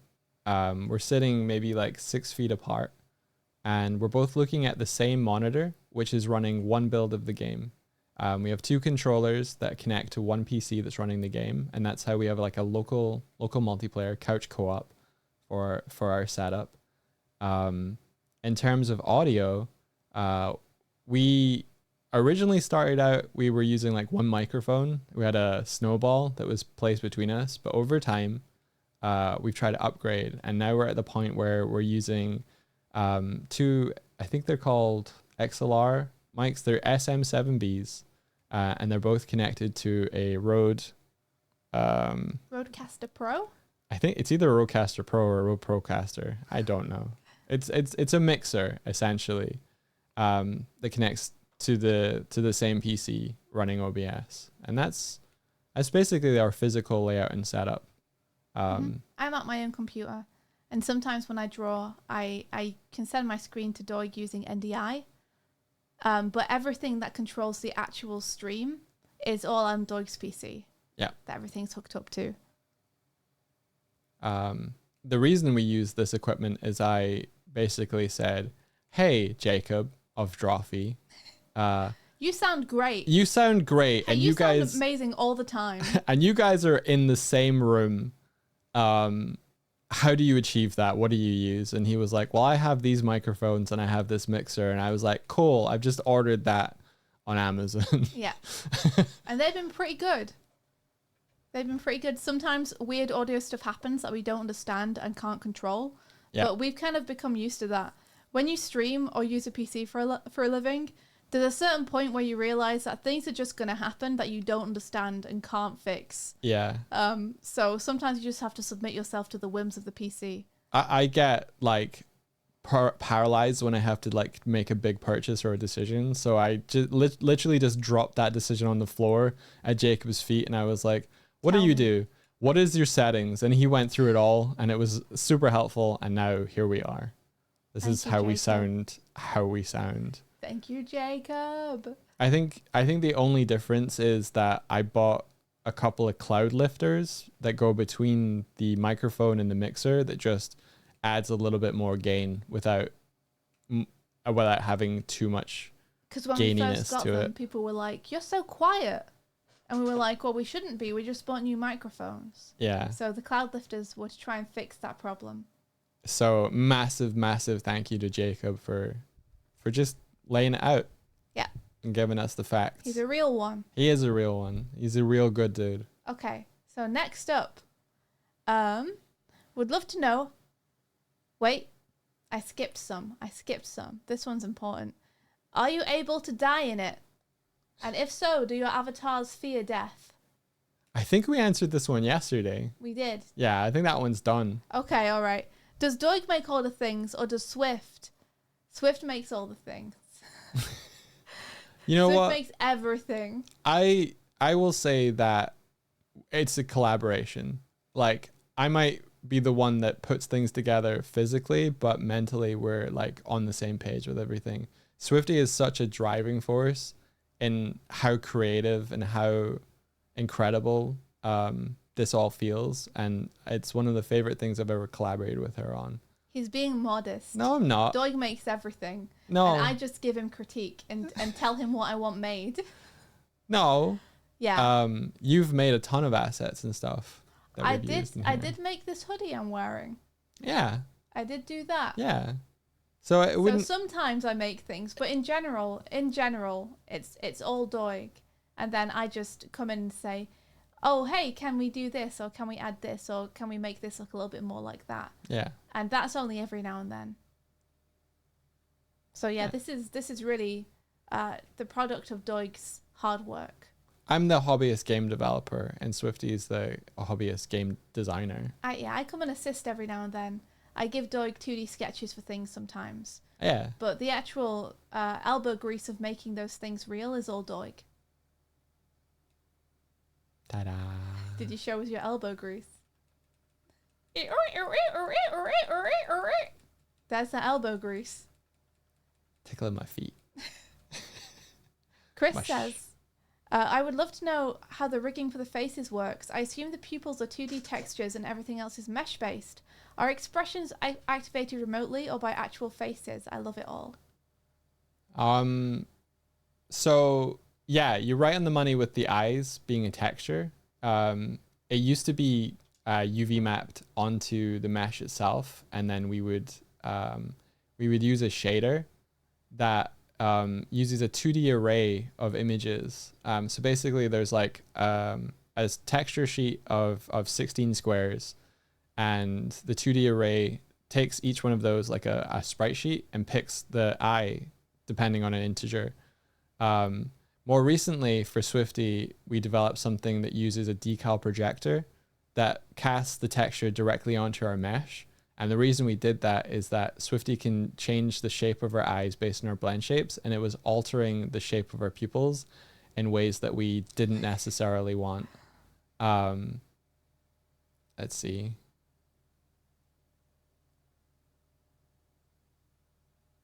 Yeah, for things like the mouths, they are blend shape driven, so they're hooked up to the Arcit system, which is built into the face tracking software. So we basically made shapes that register with the same names. So when we pull an expression, it moves that particular blend shape on our characters, and a lot of resources for that you can find online. We don't happen to use all 52 of the shapes that Arcit are tracking. And one of the reasons we went with that is that we were finding that shapes would start to conflict with each other, and it was detracting from the more cartoony way that we wanted our characters to move. And a lot of that was trial and error.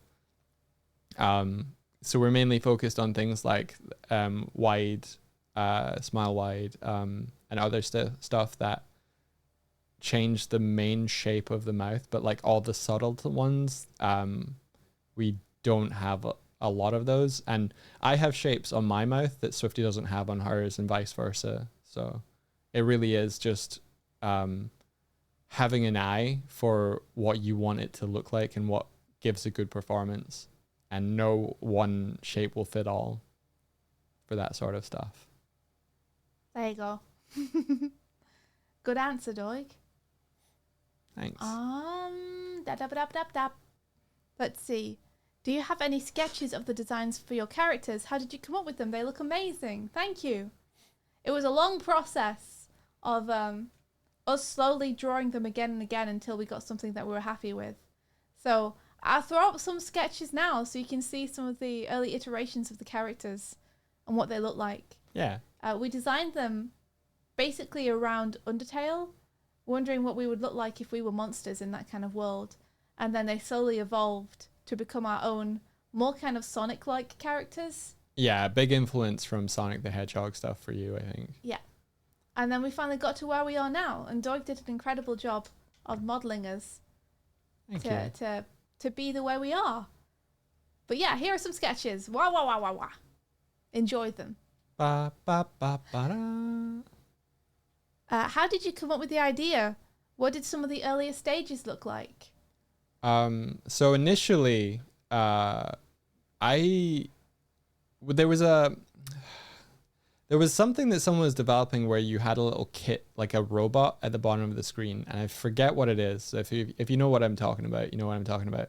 And they would have that react to chat commands, and I thought that was super cool. And I reached out to them and I was like, I'd love to do this, but I'd love to create my own pixel design. And the initial iteration for that was going to be Trashbot. We were going to have a little Trashbot robot at the bottom of our stream. But that didn't end up happening, but it started percolating in my brain of like, I want to have a cute character that chat can kind of interact with on stream. That idea evolved over time to become, we are the characters that are interactive and work on stream. So I started looking at stuff like Character Animator. I know that Castlehead, if you're familiar with that streamer. Oh, Castlehead. I think he uses Character Animator, if I had to guess. And it had like face tracking built in, and it had like toggles. You could press, like you could use keyboard shortcuts to change environments. You could use like keyboard shortcuts to change poses. And at that point, we already had 2D puppets made in Toon Boom Harmony, which is what was creating the little kind of bobbing 2D animation on our characters. And I was like, ooh, I could maybe port these characters over into Character Animator. And then I started looking at how much work that was going to be.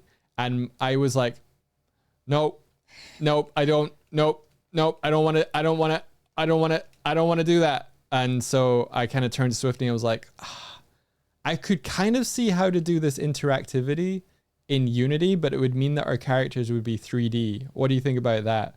And Swifty was like, if you do that, I'm not going to help you animate them because I don't like animating stuff in 3D. And I was like, okay. And so the first iteration I had of what we did was gray boxes. I was a square, I was a cube, and Swifty was like a pyramid. I was a triangle. We had like a pink screen. Proto Swifty. And we had a pink screen behind us. And originally we were just going to be able to slide like left and right across the screen because I was seeing it very much like a 2D kind of stuff that was stuck in front of what we were doing. Because at the time we just streamed art and animation, and that was our bread and butter. So it was like, how can we add something interactive on top of that? As I was developing that, I was like, ooh, what if we had like a physical screen in the environment though? And over time, like it just developed more into like, what if we had a stream room? I think it took me a couple weeks to go from like original prototype to having both of our characters just floating around T-posing and floating around on screen inside of what was effectively an invisible 3D cube, like a box. And yeah, the bombs were like one of the first features I added, and floating around was one of the first features. And I think throwing in bits used to be golden balls. Yeah, there used to be golden balls. I've forgotten about that. And then chat would fill the screen with balls. Yeah. and remember the balls. Remember the balls. The real Yeah. ones remember the balls. So yeah, like the very first thing I did was have the character head be able to look around at a cube and then like furrow his eyebrows and like hate it. That was the very first thing. And here we are now. Yeah. It's been a long road from triangle to bird, but it's a road that I'm happy that we took. Yeah. So how long did it take you all to get used to the whole system and how it works? Literally still getting used to it, Yeah. to be honest. Still trying to work out like the little things that happen. Like, you know, figuring out where best to put my face tracking so it doesn't cut off as frequently as it sometimes does. Still trying to fine tune the movement of the characters to make sure that we can always nail where we want to look every time and make sure that it feels as natural as possible. Like we're learning every day how better to use it. But it was pretty fast to get used to be honest, once we started. Mainly because we just built it like a game and we're so used to playing games that it was like, oh, okay, I get it. So if you are used to controlling things with an Xbox controller, you could probably get used to it pretty fast, I think. Yeah, definitely. Like left thumbstick moves our character around. We use the clicking the thumbsticks to like stand up and sit down. We have like the A button is jump. The right thumbstick is look around and more performance stuff, and then we use the triggers to do other things for the expressions mainly. So like we mostly tend to use the thumbsticks and the triggers at the back for most of what we're doing. Yeah. And then only occasionally if we're like properly running around and doing stuff, then it becomes more of like the game layout thing. FBI, you should go to sleep if you're tired. Go let your brain recover. Let it absorb all the things you learned during the day so you can become super powered tomorrow. Sleep's really important. Like you process all of your trauma of the day. Now the trauma might be just like, the coffee machine isn't working, whatever, but like you work through all of that while you're asleep. And so it's really important for your brain to like find solutions and answers to that day's worth of problems so that the next day you can tackle them with some resolutions and resolve them. SAS JFM asks, have you considered implementing a combat system? Every single day. I'd like to say that every single day I have to talk Doig down from implementing a combat system in order to try and keep him focused on fixing the things that are broken and adding in important stuff like raids. Yeah. And, you know, being able to do things with our characters that we can't do anymore but could do like 6 months ago. I have to continually tell him to not make this into Smash. Yep. We decided combat. He has to eat his vegetables first. He has to fix the errors first. You won't get any meat. You won't get any combat system until you eat your errors. Yeah. I want to build this as though it's a platformer, predominantly. Like I love like the Marios. I love Banjo-Kazooie. I love all of that stuff. I like the N64 era of gameplay. Yeah, the Marios are good guys. So I get to wake up every day and run around in my own platforming adventure and get to build out the world and get to populate it with stuff. So my main go-to right now, someone earlier in chat was like, what games do you play? I play Smash. Smash and Rocket League. The fuck, like they give you little pop-ups on Smash and they're like, congratulations, you've now fought your 10,000th battle. And I'm like, 10,000? Is that all? During lockdown, I would disappear for 20 to 30 minutes at a time going to the bathroom and I would just be playing Smash. Yeah, that would be my alone time. 40 minutes, and I was like, are you still in there? And I just hear the sound of smashing coming from inside and be like, oh yeah, okay. Game. All right. Yeah. Love Six says, can I play you, Doig? Yes, you guys should fight. Yeah, let's fight. Yes. I'm a Toon Link main mostly. Sometimes I use Sephiroth. All right. I've been dabbling with Sora. The redeems aren't broken. They're just happening outside the room. But hey, we're nearly at the end of the questions. Oh, cool. So we'll be able to go outside soon. Yeah. We're allowed to go outside when we finished answering the question. Cool. That's the deal. Okay, here we go. Okay. I'm curious how you shade your environment and characters to be so cartoonish. Everything blends together really well, even the particles. Predominantly, what we're using is toon shading. So the way that the lighting works is there's almost like if you had like a gradient that went from light to dark, it has more of a hard edge between there. And so I want to make sure that like when something's in light, it's like mostly in light. I don't want to have too many like gradients caused by the lighting.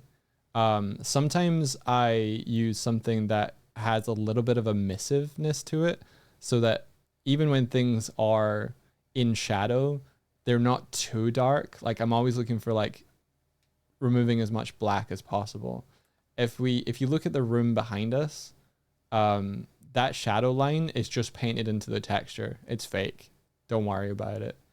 I'm trying to lean towards more of a handcrafted, hand painted look going forward. When we first started developing this, a lot of stuff was one shader with a palette of colors that I could like change the palette on.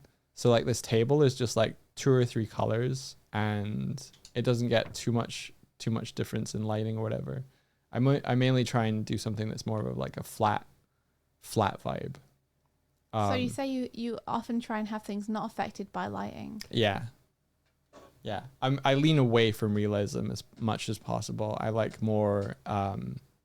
There's a difference. There's like non-physical based rendering, or is it NPR? I like that stuff way more. The hand painting stuff takes just a bit more time. But we did an experiment of a brig room that we're going to bring at some point in the future that was all handcrafted lighting and all hand painted. And that's the look that we want to like lean towards going forward. Yeah. We'll see if we get there. Fingers crossed. Fingers crossed. Let's see. Are you running an executable or is this all in build? And are you all going to do a tutorial? Access to this would be huge for interactive VTubers. Yeah, we run from an executable. The reason for that is that it's a little less laggy than running it in editor. And if we ever want to make an update or anything, we have to like rebuild and then rerun the executable. Mm-hmm. As far as the tutorial, we are planning on making a stream where we run through like start to end how to get like most of the basic functionality on this. How to build this basically. And you can build alongside with us. Yeah, build alongside the bear stream. Yeah. Is upcoming. So keep your eyes peeled for that. We'll let you guys know. We'll post about it when it's going to happen. And if you want to build something like this, then you can hop on there and learn how to do it. And if not, you can catch the VOD afterwards. Yeah. We'll probably edit the stream down into a more manageable like chunk, but it's not going to be anything like a 10-minute video that we were no it's going to be a long stream. We tried to make very curated edited videos about how to do each step, and it's taken us 2 to 3 years to realize we're fucking terrible at doing that. Doig just hates doing it. He hates doing it. He doesn't have fun doing it. And it's hard for him to prioritize. So we figured we'll just do it in the fastest, easiest way possible. We're sorry that the information won't be quite as digestible, but hopefully you'll still be able to follow along if you pause every now and then. We made the first tutorial video, and it's about a half hour long, and it was edited down from 90 minutes of footage of us just trying to do it. Mm-hmm. It's so hard, and I respect everyone who makes tutorial videos a hell of a lot more, because the thought that needs to go into it to communicate and like explain stuff and give it in a concise way, and you know, really go like really make it easy for people to be like, I get it. Yeah, it's so hard. Jesse J. Jones, you're a wizard. You're a wizard, dude. You're a wizard. Don't know how you organize your information, but it's incredible. I only just learned about hierarchy of information yesterday for graphic design. So, I only just learned about it. Every day we learning. Yeah.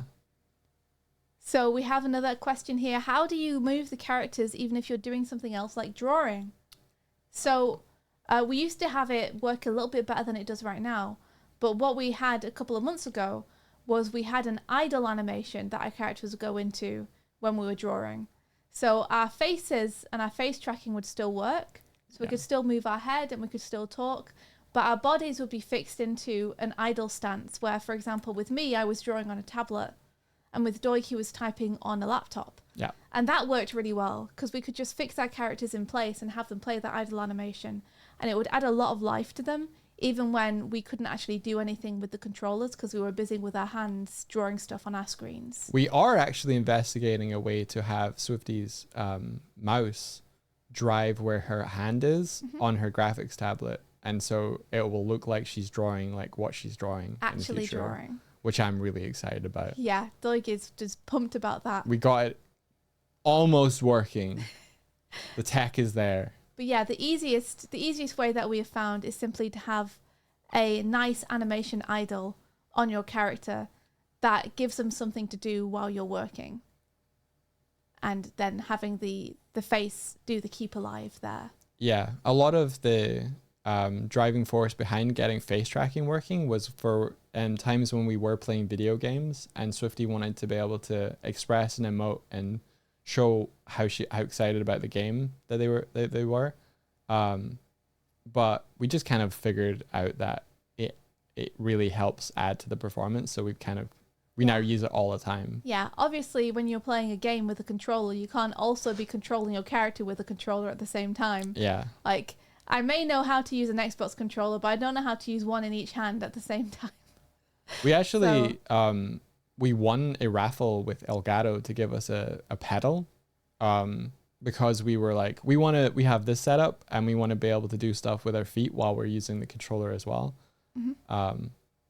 I've not really used it other than for getting the free fly camera working. But we can find some stuff to do with that, I'm sure. Yeah. Like, one of the things about this system is you're always looking for new buttons that you can use to do things with. Oh, man. Because you very quickly fill up the buttons on your controller. I have spent a good long evenings looking into like custom game controller setups. I really want to do it with a buttons. Nintendo glove. That'd be boss. I would love to like incorporate more stuff with like Axis stuff with like PS5 controllers where like you tilt the controller and have it do stuff, because I think that'd be really fun. Like imagine if I could like move the camera around using the axis on the controller. Yeah, that'd be cool. That'd Use a be really theremin. good. That'd be pretty boss as well, That'd be actually. awesome. Okay, let's see. Last 3 questions. Let's do it. I want to know more about the Twitch integration with the bombs. They get triggered for bits, donos, or channel points? Bombs, there's a couple of different options for bombs. The usual bombs are thrown in with channel point redemptions, but we do have a system for bit bombs. So when bits are thrown in, they come in and explode, and it triggers a mini game where we get to collect the bits and try and score a bit crown from one another. Yeah. So there's a bunch of different ways that chat can interact. Mm-hmm. The way that we've hooked that into our system is through a system called Twitch Matter. Yeah. That was written by our friend Pilkey, which is something that you can get for free. If you build, an overlay like this, you can use that and it takes care of a lot of it for you. Yeah, you should check it out. It handles authentication. There's a couple of steps that you need to do where you need to get like your own app stuff, but there's guides and things on Pilkey's. I think it's GitHub. Mm-hmm. Yeah. There's a lot more we want to do though, with getting people to trigger things by using channel points or doing other things in chat. Like, the possibilities are kind of endless. Mm-hmm. It just depends like how much time you want to put into making cool stuff happen. So yeah. Stuck in my front room asks, how many errors does this have?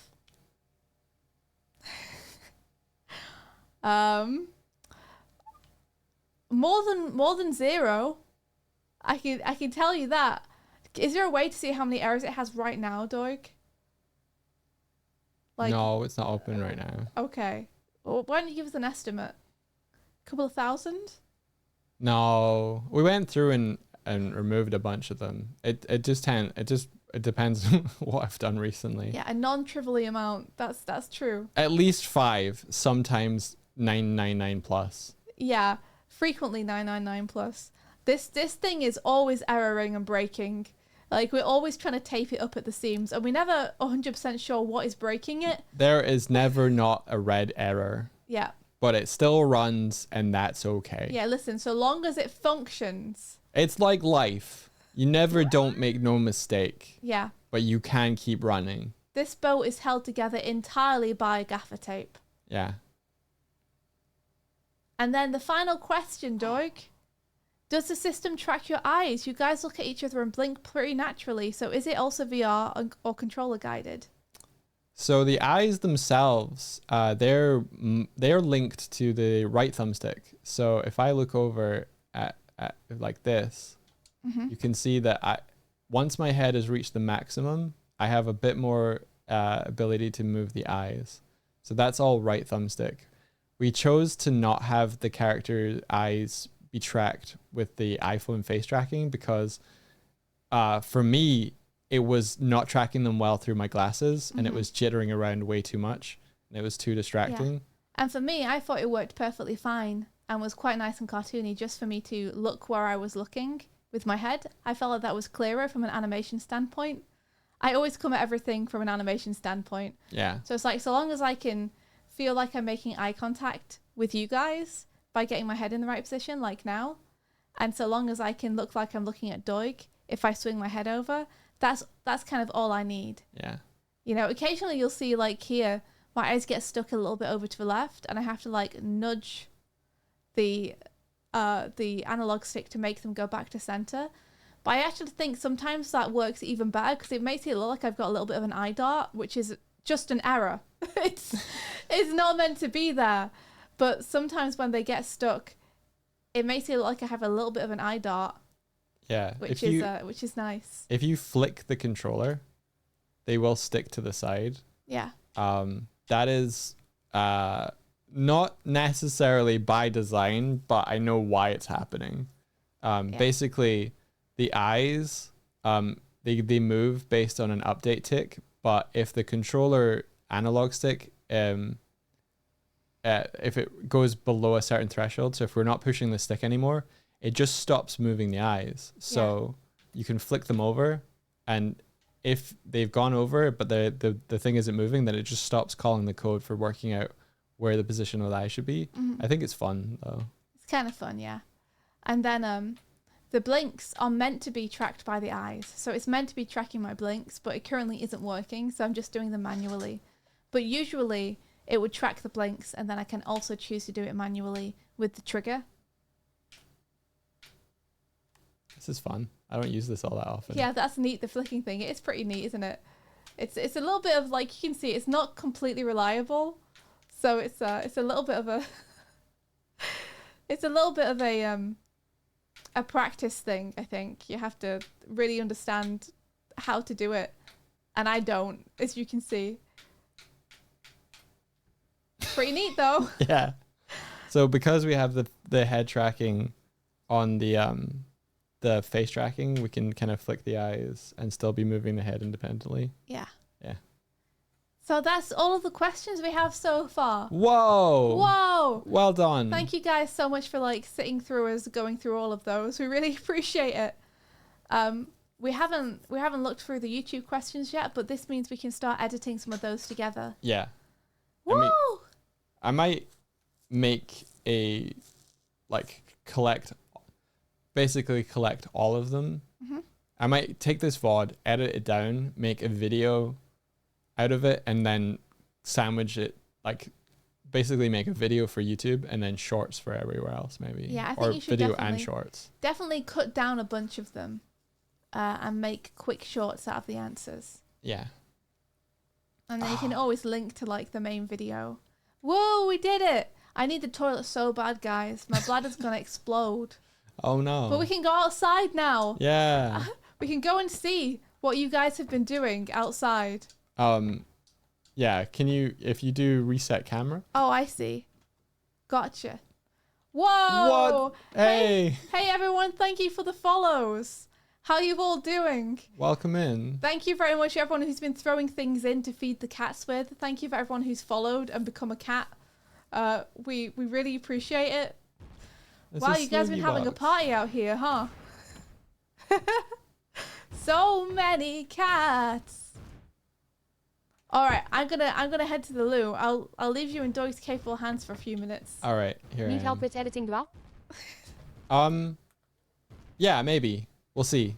I've got some time. I'll probably up to you. Yeah.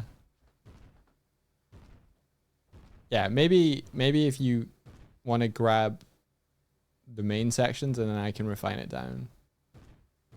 I'll help. Oh, from Backstrom. Yes. Nido. Awesome. I thought there was a question about Martina being an onion going to come up, but I didn't. So I'm confused. Hey mods again. Thank you for giving us the space to answer those questions.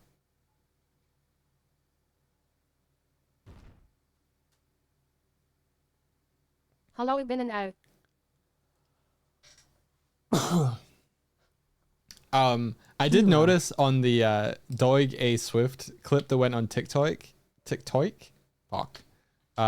People were commenting on the fact that it underneath it goes C translation, and apparently Doig in French means finger, or doigt or something. So that was fun to learn.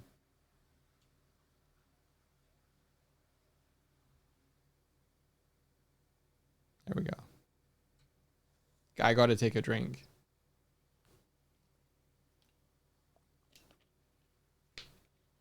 Good job today. Oh, thank you. Yeah. I feel like I got into answering them more naturally about 90 minutes in. Which annoyed me because I was like, oh, I'm giving much more pleasant answers about 3/4 of the way through. Was that you needed to warm up? Yeah, I feel like I needed some warm-up questions. Sorry. That's all right. Next time I'll make some warm-up questions for you. Okay. I think you did really well though. Did you not think that I was answering questions better like later? You did seem more relaxed, but I would Yeah. also say that I think you're being way too harsh on yourself. I think you were answering questions just fine. Oh, thanks. I think you're just being a little paranoid because you're you. All right, next time we will ask you a bunch of stupid stuff first. Yeah. Yeah. Yeah, we'll Yeah. get you primed questions Yeah. first. That might actually be a really good way to do it is we're like, okay, Twitch chat, you guys are here. You get to ask some questions and then we go into like the other ones after we've asked all the stupid stuff. Yeah, Yeah, I like that. we can do that. No problem. There were people asking questions on the TikTok, which was like, why are my parents getting divorced? Yeah. Why is my family falling apart? Which I'll answer now. Because they don't love you. Oh, Doig! Thank you very much, the bird. Now, I can say that as a person who has divorced parents. I'm in the minority. I get to make that joke.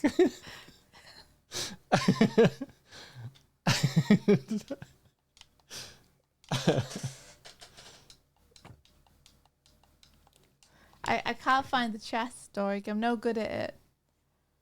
I can't find them. You can't find what chest? There's some chests behind. Oh, it fell in the hole. Oh, you got one. I got one. Very nice. I'm trying to get this one. I can't pick it up for some reason. Can you Oh. pick that one up? I'll try. Wee. No, I don't think so. How come? Oh, yeah, I you got got it. I You got got it. You want to put the music back on? Oh, good idea. Okay. Too many cooks. Too many cooks.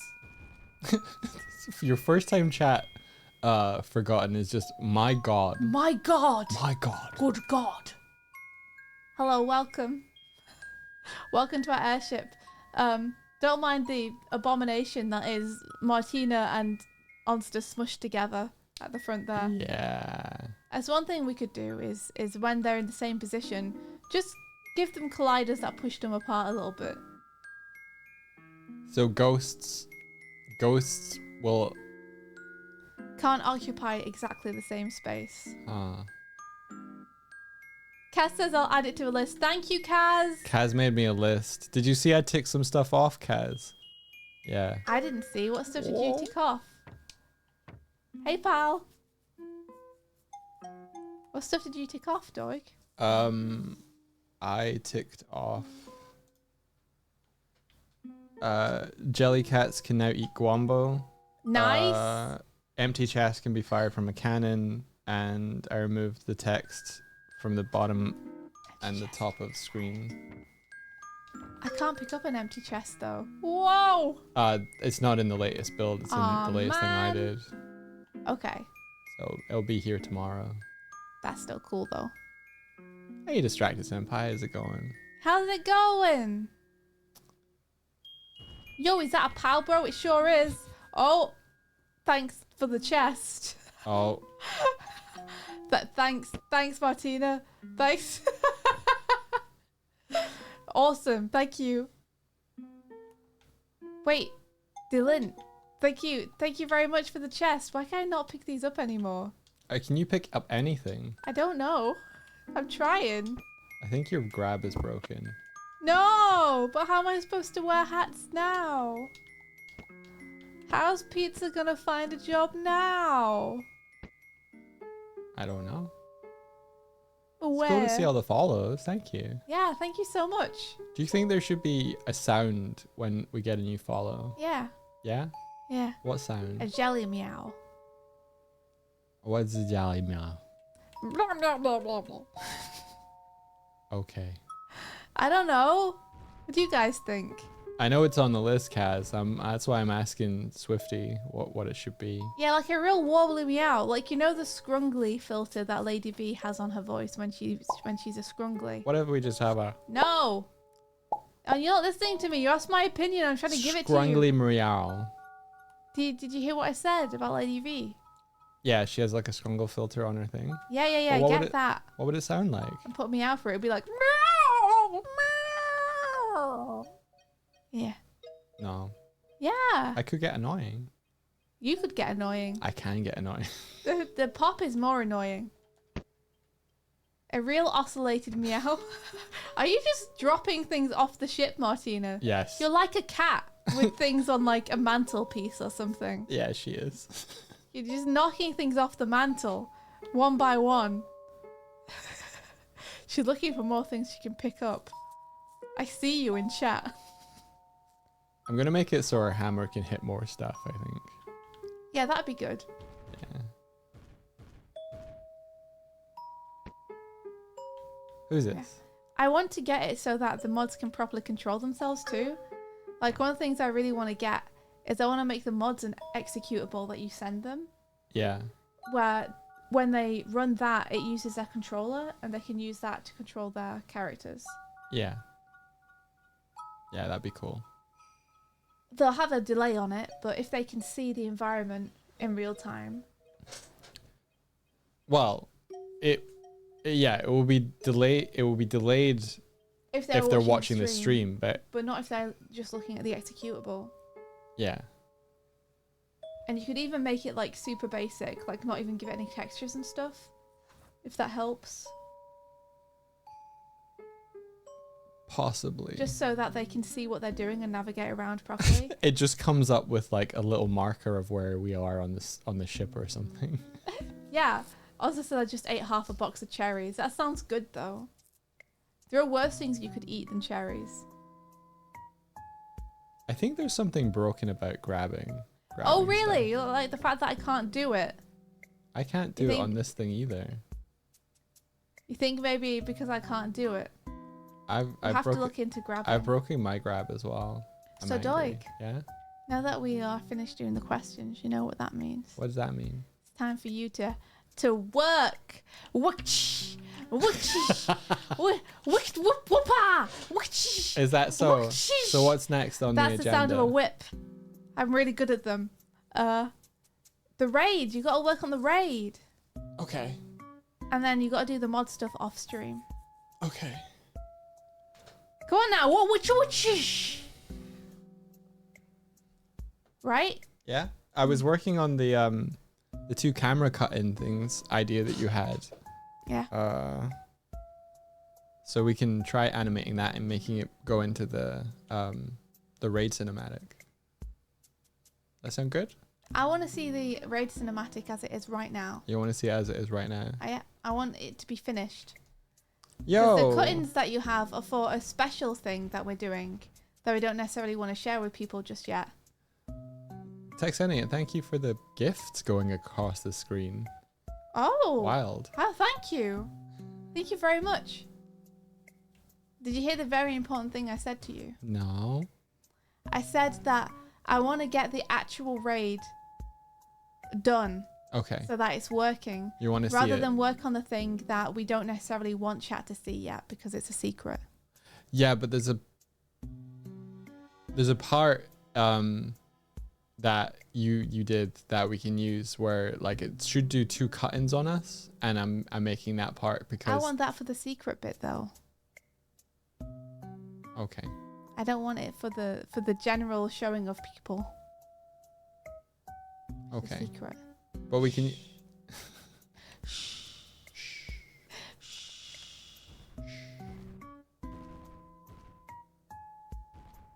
But there's a hole in the cinematic where it's supposed to zoom into our faces, and. Show me the cinematic. Okay.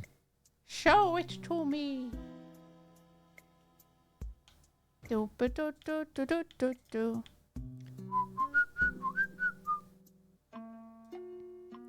Oh, I need to send Colin's bear to Emmeline. I forgot. Oh yeah. Do do do do do do do do. Why are you on Twitter? I don't know. Aren't you meant to be showing me the raid cinematic? I'm opening Unity, so. So you're on Twitter. Yeah. I see.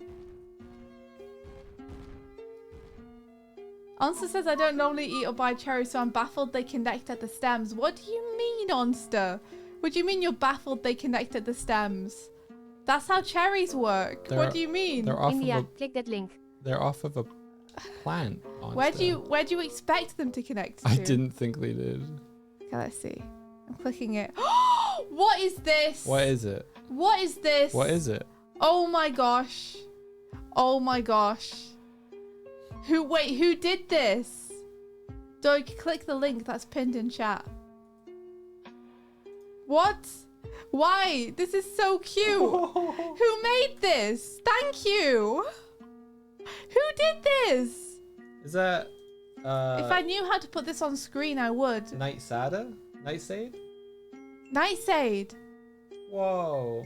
Nightsade made this. Oh my gosh, Nightsade. This is so cute. What the heck? Share my screen. Share your screen. Yeah, Okay, I'll if you try. click on Swift screen in scenes. Swift screen in scenes. Yeah. And then click on Elgato in sources. Yeah. Okay, and then I do transitions. Yeah. It is just a screen of it though. Yeah. Oh, there you go. How's that? No, don't do that. Don't go back. Oh, okay. Okay, I'm not allowed to do that. Why is it not working? But you guys saw it for a second, right? You guys saw it for a second. Don't click on it yet. Don't click on it yet. Okay, I won't. I don't know why I'm not allowed to do that, but I'm not. I don't know what screen is sharing which yet. Okay, I think it's figuring it out. Okay. Okay, he's coming over. So bad at it. I'm so bad. What do you mean? I did exactly what you told me and it broke. You're bad at this. You're bad at explaining. You're a stinky bear. I'm gonna push you.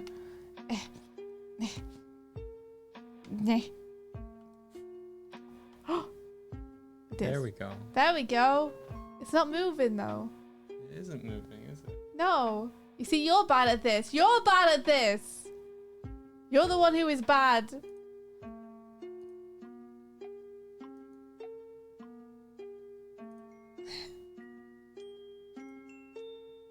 We're doing it. It's happening. Yay! There we go. There we go. Cute. Look how cute this is. Oh my gosh, I love them. I like my furry parts on the cheeks. That's cool. And on the ears. Thank you so much, Nightshade. What the heck? I look like I got murder on my mind. You often do. I know, it's true. You often do. Also, we got... let me past, cats! We have a thumbnail from Martina. Oh! Thank you very much. What? Why are they saying help, Doig? Because they're almost gonna die. What? Yeah. What? What do you mean? We need to feed them. Why have you made them say help? Because they need help. Why? But that's so sad. But that's so sad, though. Oh, look, everyone's being so generous. Thank you for feeding our cats. They're having a feast. A veritable feast. Yep. That one's just hoovering it up. Hold on. Hold on. Oh, I'm gonna make it so that here you go, cat. they don't do the thing where they like get pushed around by us like this Oh. anymore. 'Cause I don't like it. Here you go. Here you go, cat. Oh, I can't pick anything up again. Oh, okay. Well, it's on you, cats. You're gonna have to figure this out yourselves. I'm afraid. Yeah, I can't pick anything up. Can't help them. I can push it over to you. They look happy again. Yeah. All right, Doig, show me this raid cinematic. New Bones sent you here. Hey, welcome. Welcome. New Bones. Come and get some new bones. All right, you want to see this? Yeah, You want to see this, do you? I want to see it. Show it to me. Are you sure? What do you mean, am I sure? Are you sure What do you mean? that you Why want to would see I not this? be sure? I don't know. I'm just, you know, As long as you're okay to show chat. I'm okay to show chat. Okay. Chat have seen it. You haven't seen it. Are you prepared for me to see it? Are you prepared for my unique brand of critique? I don't know. Am I? I don't know. That's what I'm Are asking you ready for my unique brand of counter critique? No, I never am. Oh, Sonic Worm's watching. Yeah, he is. He's the real producer here.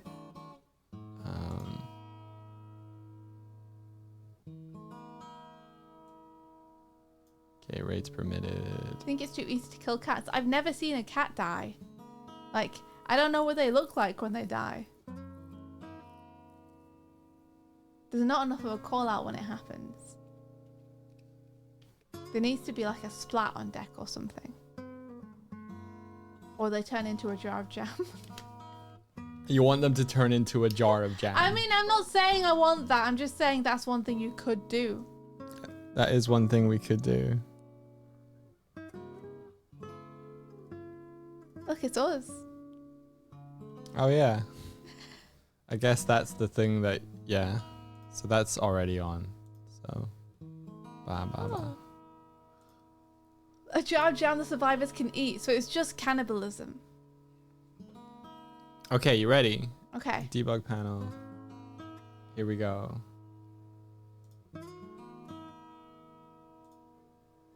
Hang on. Okay, I'm hanging on. There we go. What?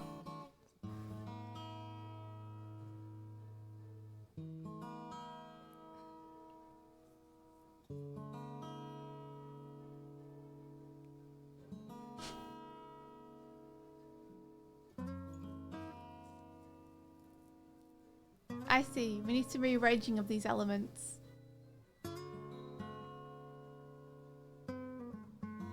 I like that view, Doig. That's pretty cool. Thanks. The speech bubbles keep coming up in not very good places to read them. Yeah. And the cats don't seem to be attached to the deck at all. No. Not yet. Okay. So this is what you're going to work on, right? Yeah. This is what we're working on. All right. So how long does this go? That's it now. So has it won or have we won? It should have come up to say that they won. So Okay. they stick around in the background if they win. Okay. Yeah, you want to watch it Gotcha. again? I'm a little confused as to what the beginning bit is. So when it looks like weird, that's supposed to be close-ups on our face, but it's broken. Okay. So I thought, since you had an cool idea for a close-up on our face, I was going to replace those two sections with the idea that you had. But if you don't want to use it there, then I'll have to fix it in a different way. We can use it there. It just means that it feels less special when it happens later. That's all. Yeah. Because you're taking something that was meant to be different and using it for the normal thing. Yeah. I get you. So I'm fine with that if you want, but then I'd probably either want to just reboard what we did for the other thing. No, okay, I get you. Yeah. So the reason that it's weird is that the way that I can just have like two cameras, I think, that cut in on our faces, and we'll do it that way. It's easy. I just won't build it out of this camera, because I think the reason is that it's using this camera, but because this camera starts over here, it's just starting over here, but it's not doing any of the movement stuff. So I just gotta make it do it. Yeah. I think the thing that you should focus on though is ironing out the main bit of the raid first, rather than the build up to it. So making sure the cats are stuck to the deck, that the speech bubbles appear in a way, in the right place, where it's easy to read them.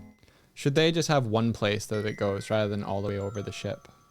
Yeah, I think so. I think the original concept was that they would all be on the right hand side of the screen. Okay, let's move them then.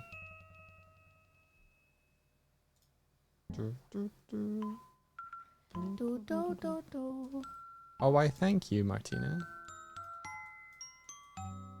I can't save this hat. There's nothing I can do. It's just gonna be like this. Wow.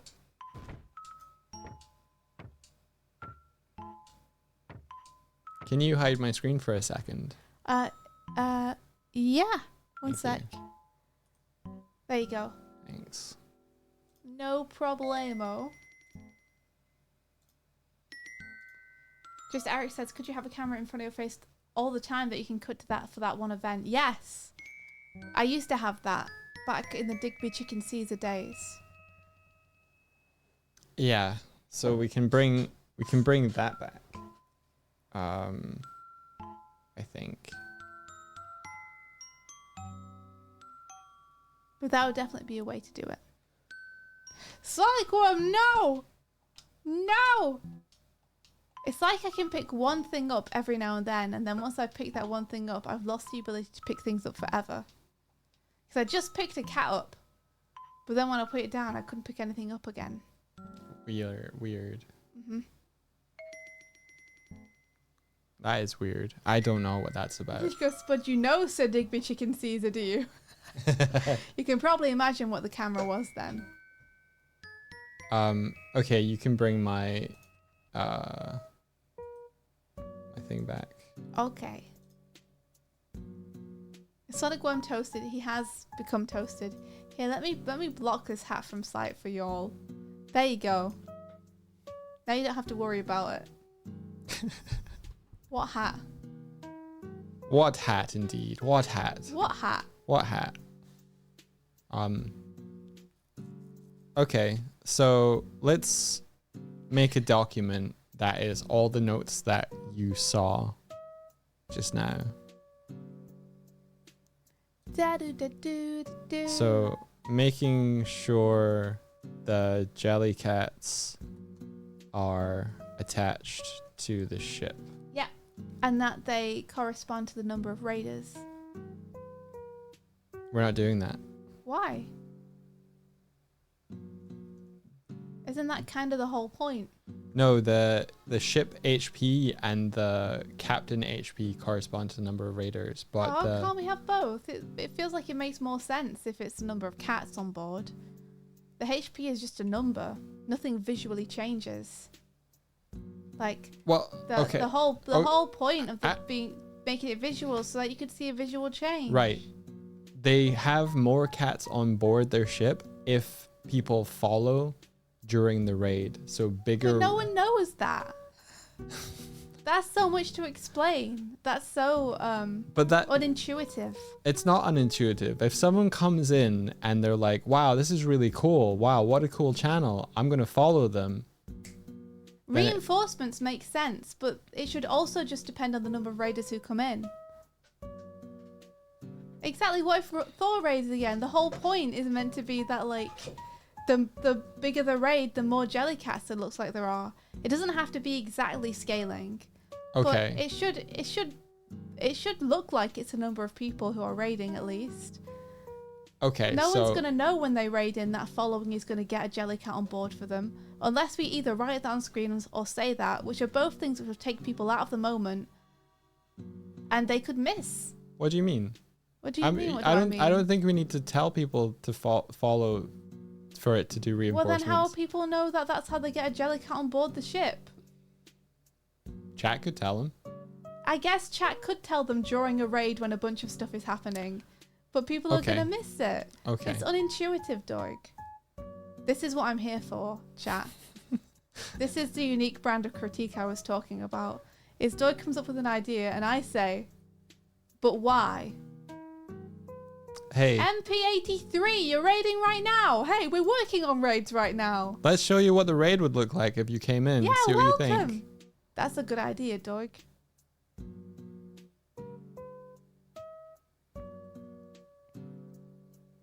Yeah, Muldrum, we could put on screen instructions, but it's going to take away from the moment, right? People are going to have to, like, read the instructions and figure out what they're meant to be doing.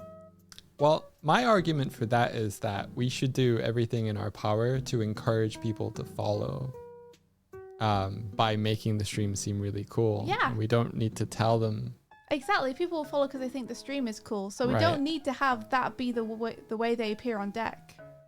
But, okay. Okay. I'm saying we don't need to tell them, direct them to follow. I'm saying that they might do it anyway. Okay, here everybody. They might do it anyway, but I don't think that should be what makes them appear on deck. Like, I think that the number of cats on deck should be dependent on how big the raid is. That makes sense. Okay. Here we are. This is what we're working on. Yay! We.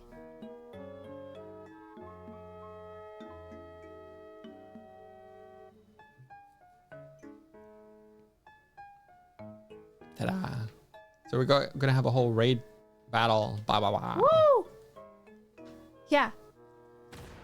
You'd love to raid with raccoons. Maybe. That'd be cute.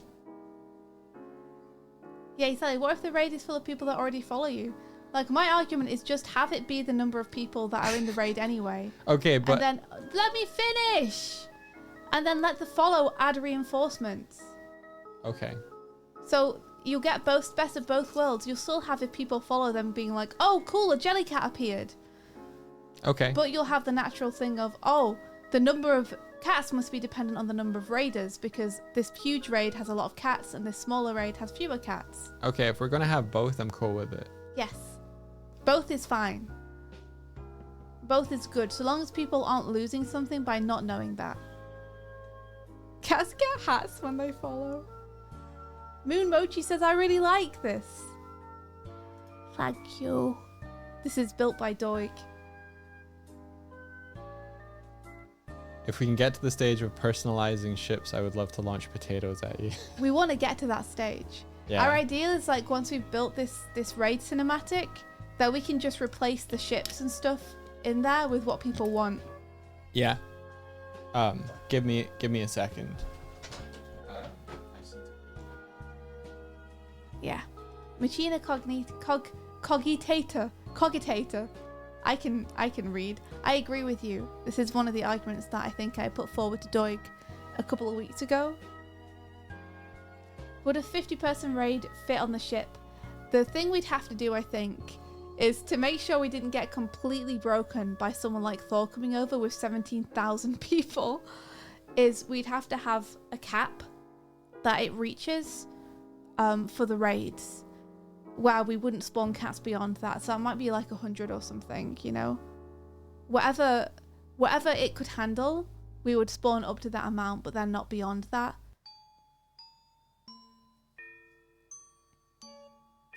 But we probably won't be able to literally spawn a jellycat for every single viewer. We just have to make it look like that's what's happened. This emote got accepted. Let me see what that emote is, Artie. That emote is intense. I love it. I love that that got accepted, but like a ferret wiggling its butt didn't get accepted. Alternative idea, make the attacking ship crash if someone with 7,000 raiders raids you. You built your own destruction. Yeah, like I think follows as reinforcements could work really well. Because then when someone follows, you could be like, name of follower reinforced. And have the little cat spawn. Oh, Thor got his dumpy back. I'm so happy for him. You could probably just demand it at this point. Okay. So let's bring back this. Okay. So cats on deck initially correspond. Oh, Rod's Kev, I don't know if we could help with that.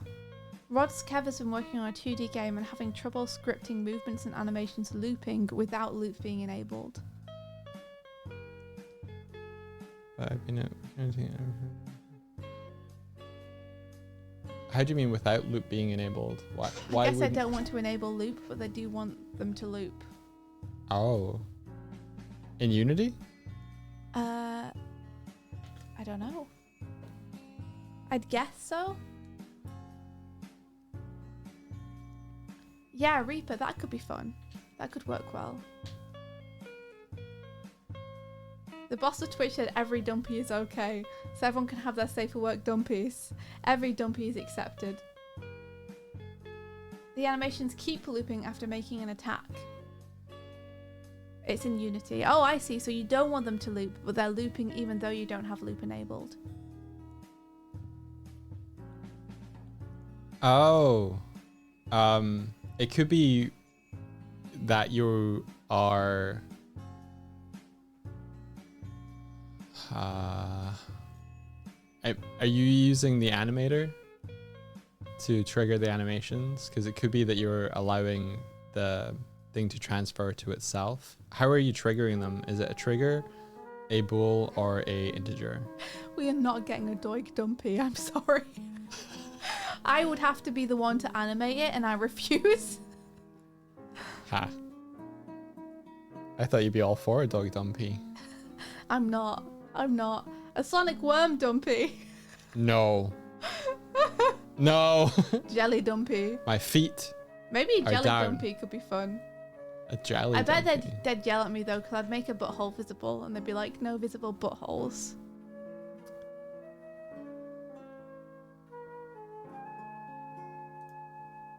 Jelly dumpy sounds so bad. We all love jelly dumpy.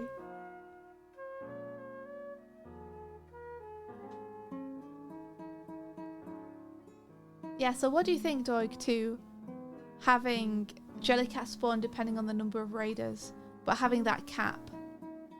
Having it cap. Yeah, so it doesn't Yeah. destroy your computer. And then having follows be reinforcements that we can announce with a cool banner or something. Yeah, okay.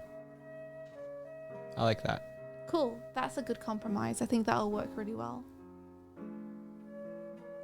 But what if chat made a Doig dumpy? Listen, if someone were to make a Doig dumpy and say we could use it for free, I'm not going to turn it down.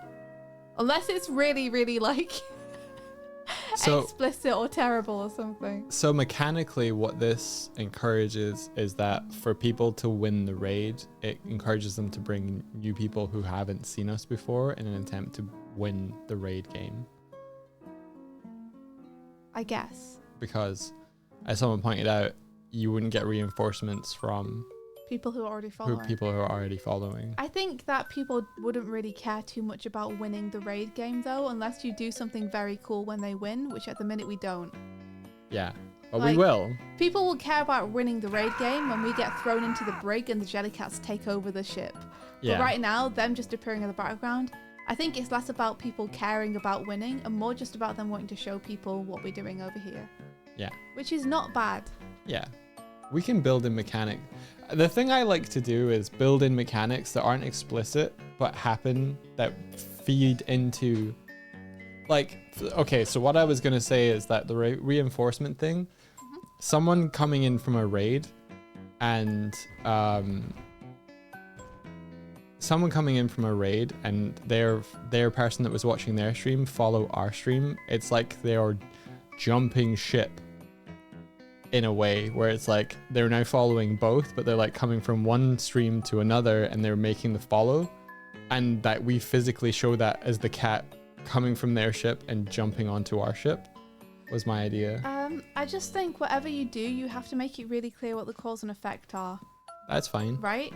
So like someone following and then it's saying the name of the follower reinforced and then being like broop, and a Jellycat appears and falls onto the deck. It becomes really clear that them following has made another cat appear. Yeah, okay. If someone follows and a cat just jumps over, there's no call out to tell them that's affected it, like that's what's made it happen. They could just think that's part of the animatic. Yeah, okay, can do. So I just think you want to be really clear about it. Like, I appreciate you wanting to get clever about it, but there's like a fine line between something looking cool and something feeling like it's responding to what the viewers are doing. Yeah. And it responding to what the viewers are doing is what we want.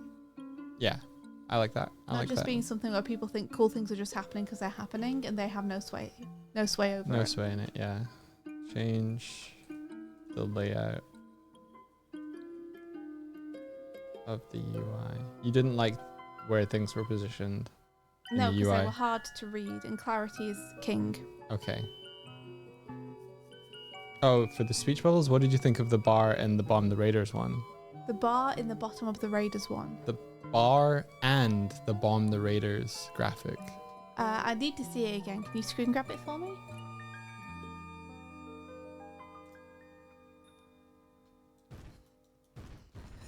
Also, you're dropping the worm off. There you go. Is that where it appears as well? Pretty much, yeah. I think that's okay. Yeah. Okay, cool. I mean, it's hard to see without knowing the composition of the screen. I wanted a screen grab of the composition so Let I me could run see. it then. Cool. Oh, actually, I should stop it from doing the... Taco Raptor, welcome. Thanks for being here. We're trying to figure out a raid cinematic.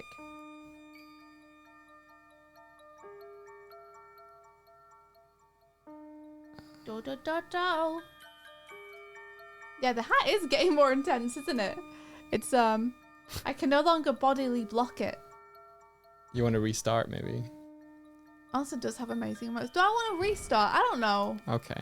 It's only a hat. It's fine, right? Yeah, it's fine. DJF Yell says we'll finally be able to throw bombs at raiders. That's the idea. You currently can. If you check, okay, when this runs, check the channel point redemptions and it'll say fire the raid cannon. You can fire the raid cannon. Bye, Martini. Oh, where's Martina off? See you, Martina. Bye bye. Okay, gonna trigger it now. You all ready? Yeah, you're ready for this. Remember that you need to screen grab it for me. Okay. Here goes. Yeah.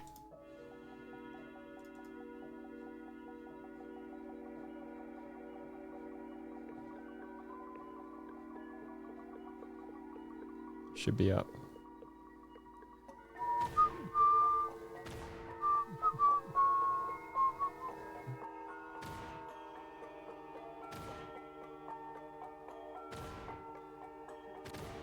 There you go. They won. Good job, guys. Good job. Well done, everyone. Okay, now you can show me that screen grab. Yeah. Okay. Can you hide my screen for a second? Yep, give me 1 sec. Okay.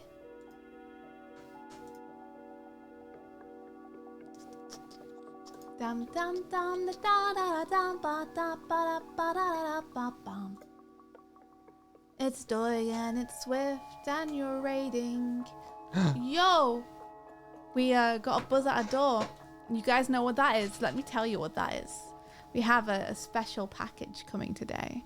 A very special package. It's a cat seat that attaches to our office chairs so that our cats can sit next to us in a little cat seat. Just like Indiana Jones and his dad when they're riding the motorcycle. We've got a little cat seat to attach to a chair, which a cat can sit on. A little sidecar. I'm so excited, guys. I just can't hide it. I know. I want to put it on my chair. I want to put it on my chair. I'm so excited. Answer says I have to fight Sparrow for it. I wonder if I could sit on it. I wonder if it's human proof. Or bird proof, I guess.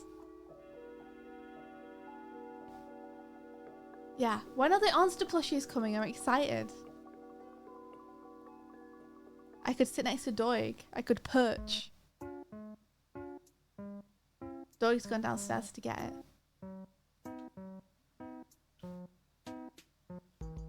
So I have some thoughts on this animatic that I can relate to Doig that I think will make it better. Oh, it's here. It's here. I'll open it while you do things. Aww. Yeah. Let me give grabby hands. Cool. I got it. So yeah, throw that up on screen for a story. Throw what up on screen? The screen grab you just took from me. Oh, okay.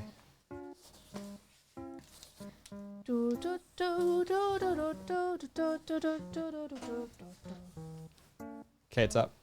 So. Yeah. Okay. Do I shout Elgato? I think you did the screen toggle on the thing. Yeah, do I do that? Yeah. Okay, there we go. I need to move out of the way a bit. I'm in the way. Okay. So it looks great. I like the UI. I think it's all looking pretty good. Maybe the only thing I would change is the 100 out of 100 raiders remaining is a little hard to read. So maybe I'd just make that a darker color or something with a white outline. I'd maybe reverse. Okay, can do. The colors there. But I think the positioning and everything feels good. The deck feels kind of empty. Kind of feels like we need another cannon. You want another cannon? I don't know. It feels like there's a big stretch there, which would be a great place for us to react in. But you tend to like to stand next to the cannon. Well, we can totally react in there. I'm not able to move on this one. We can, but it seems like you seem to like to stand next to the cannon. So is it worth having another cannon closer to the screen? I spawn next to the cannon. Right. So every time I'm just spawned there. I don't run over there. So if you spawn next to the cannon, are we going to change where you spawn? Like, give me a solution. The deck there is kind of like we can have space for their cats jumping over and wreaking havoc on us. But do we want their cats jumping over? Yes. I mean, I think we want them jumping over if they win, because then something would happen if they won. Right. Okay. You know, if their bombs were landing on deck, then that could be a place where the bombs are landing, which would be kind of fun. I can do that. But yeah. right now, it's a space of nothing. Having their bombs going past and landing on the deck and stuff could be quite cool. We can do that.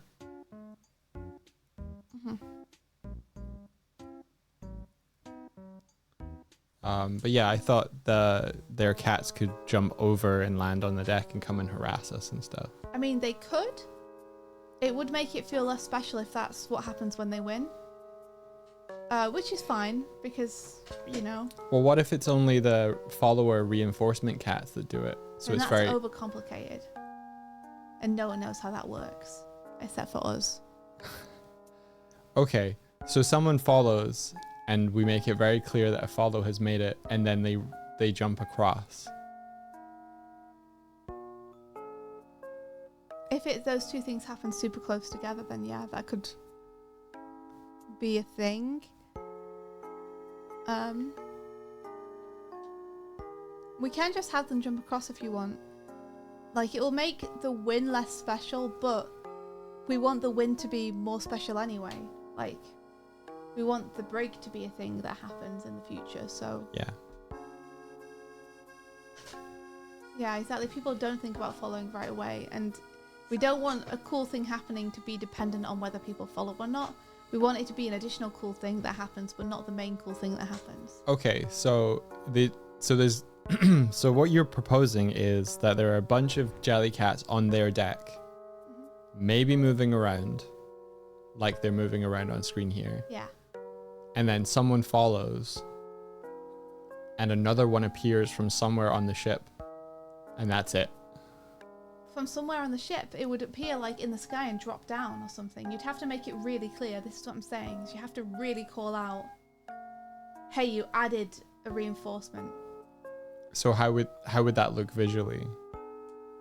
I could do a little doodle for you, I guess.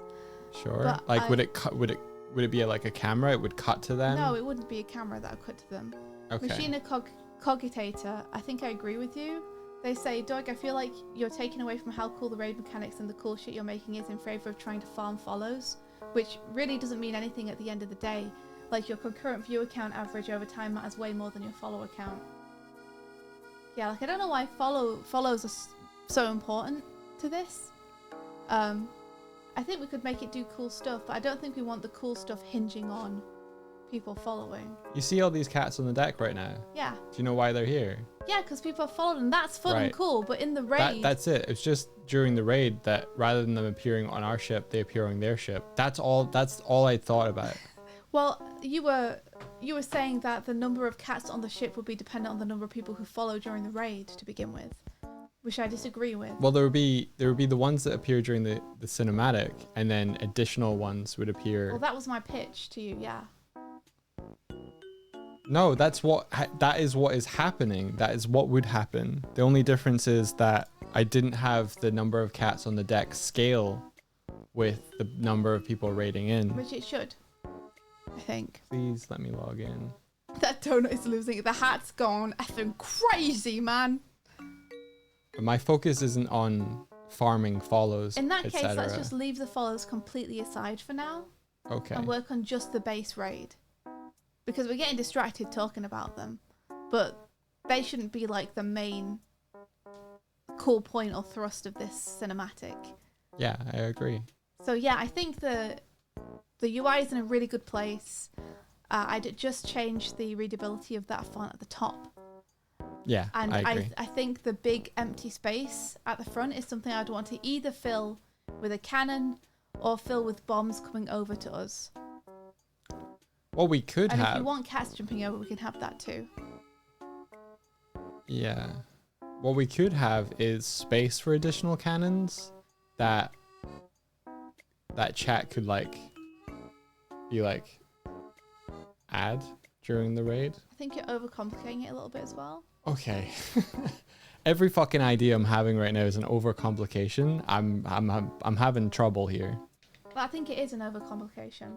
I think that adding more cannons to a ship is something that we could definitely do that would affect raids and be really cool.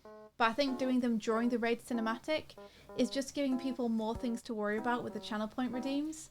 And especially when the whole thing of a raid is a bunch of potentially new people coming in who haven't seen this before and don't know how it works. Okay. The more complicated you make it, the more people are going to bounce off it because they're not going to know what they're meant to be doing. And they're going to feel like they're missing something or not playing the game well enough because they don't know what they're doing. But the cannon our side would be for people who are Yes. already here. Yes, but people would still have that additional thing to worry about. Can I pitch something else? Yeah? Can I pitch that every now and then we get visited by a traveling merchant and people can pool their channel points and buy stuff for the ship then? Yeah, I like that. That then is used during the raids. I love that. But yeah. they don't have to purchase it during the raid itself. It's a cool event that happens on our stream when we meet the peddling merchant. I love that. Yeah. You know, what if I'm undercomplicating it? That way, people who are watching the stream still get the reward, but they're not overfaced with options during the raid. Yeah. Like it just depends on like I feel like the empty space there that you're noticing is space for either additional information, space for us to run around in and act at the camera. Like I'm not planning on spending the entire time during a raid sitting there. It's also for like bombs hitting the deck. Well, if bombs are going to hit the deck, that's great, but they haven't been so far. If there's additional information, then tell me what that is so we can add it. And if it's for things in the future, then I'd argue that we should still have something there for now anyway, because if this is the cool thing that we're trying to show people, then showing it not at its full potential and being like, well, in the future we might add stuff, is like, why not just add it now and make it look cool now and then replace the stuff in the future? I call Swift India because her name is India Swift. That's my name. Swift is my name. India is also my name. Together is my full name.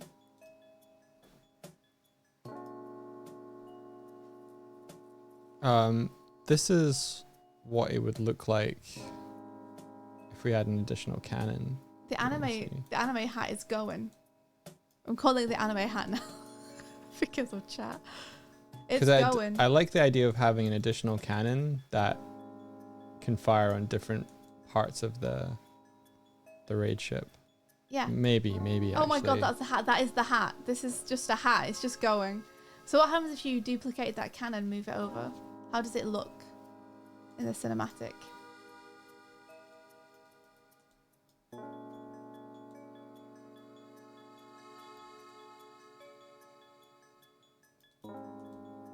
Da da da da da da da da da.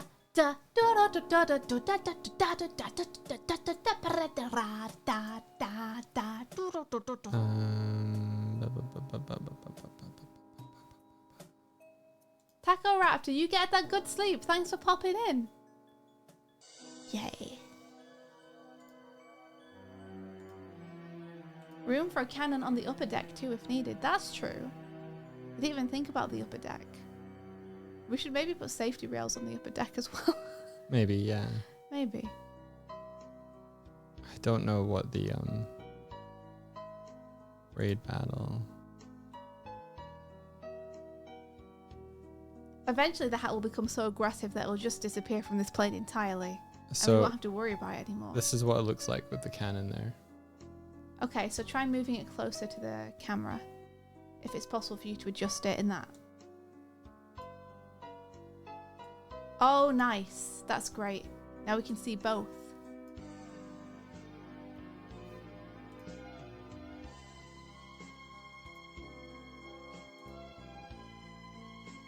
La la la la. Raru raru.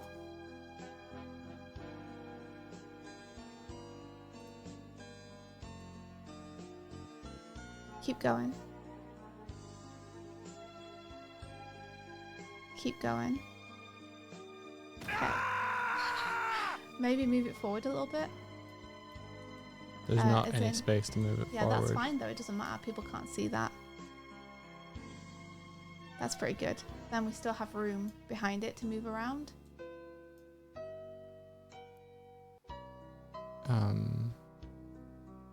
It's gonna cut over the ship though. Cut over the ship. What do you mean? Ship in the background. It's gonna block what's happening there. You could always scale it down a little bit.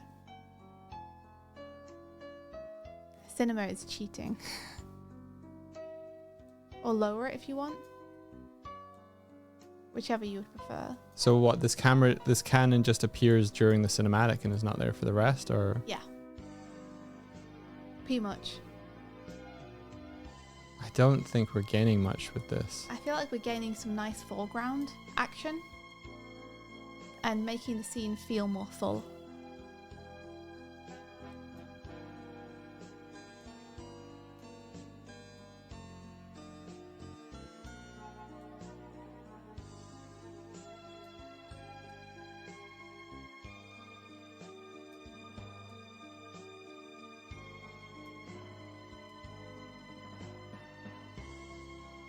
Like that, maybe? Hmm. I don't like the little triangle that is now an isolated piece of negative space that we can't do anything with. That's just underneath the cannon Here. barrel. Yeah. I try and fill that. Yeah, that gives us more room behind the cannon to act. Okay. And we want to close up that space as much as possible.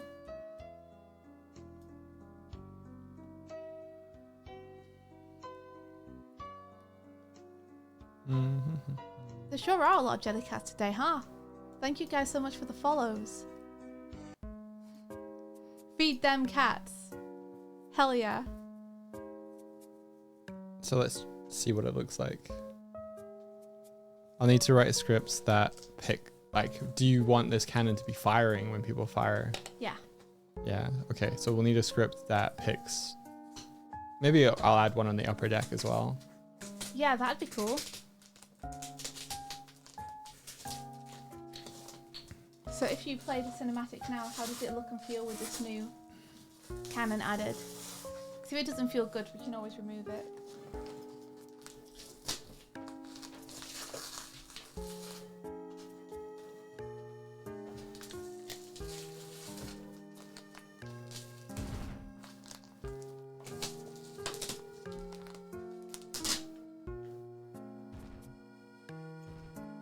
Like, do you... I think that feels more active. Yeah. What do you guys think?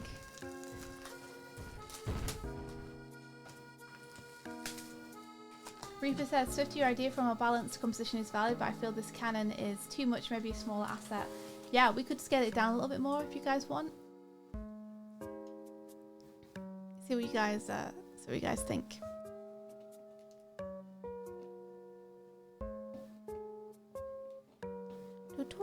It could be the cannon that's firing, to be honest. It could be the cannons firing. Yeah, rather than having the raid cannon where, like, the one in the background, it could be the one that we're using to fight them. So it feels like... We should use both, surely.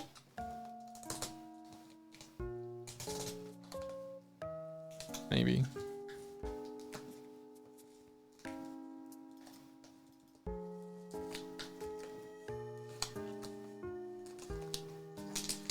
I'm slowly unwrapping this as well. As well. You get irrationally annoyed when people bomb the cats. They're our friends. Leave them alone.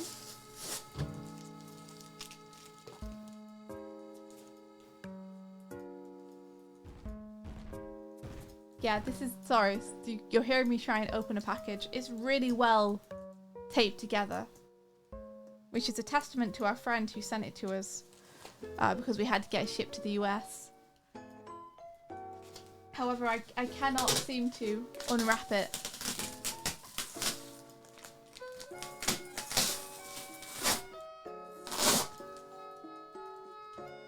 There's just so much tape, guys.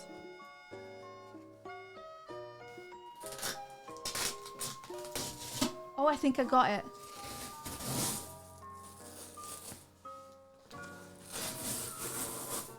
That's true. Another is the box it came in. It's true. The cats are gonna love this box.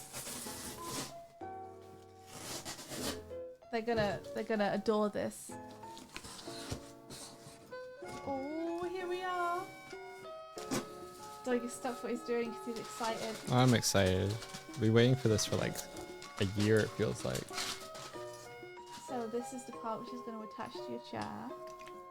Are we just building this? I don't know. Probably not, but it is hard to resist, isn't it? And here's the cushion. The cushion is nice even without the cover, actually. Really? I don't know, I have to huff it. There you go. I have to smell everything that comes in a box. It's really important. We've got a couple of little screws here that you might need. So the question is, do I put it on this side? Or, yeah, I guess this side. So that I can pet them with my left hand.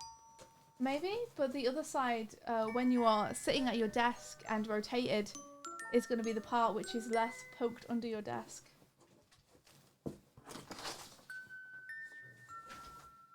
Doig is now on the floor. We've lost him. I won't be able to sit this low, actually. Damn, it smells good, guys. I'm just sticking it in my face. Mmm. Smells good. It's like when you get a new book. I'm gonna have to sit higher, which I probably should anyway. Higher and higher.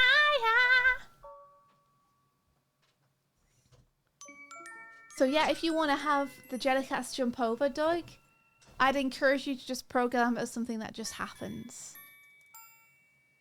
What do you mean? If you want the Jellycats to jump over, I'd encourage you to program that as something that just happens rather than something dependent on follows.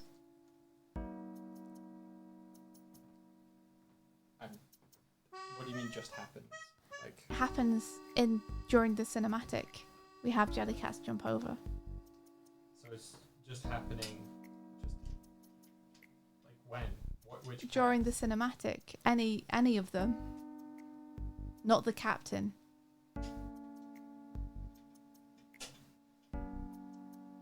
He's building, he's not listening anymore. Well, I'm thinking about what you're saying because Do they jump over when they win? Well, that's what I was thinking.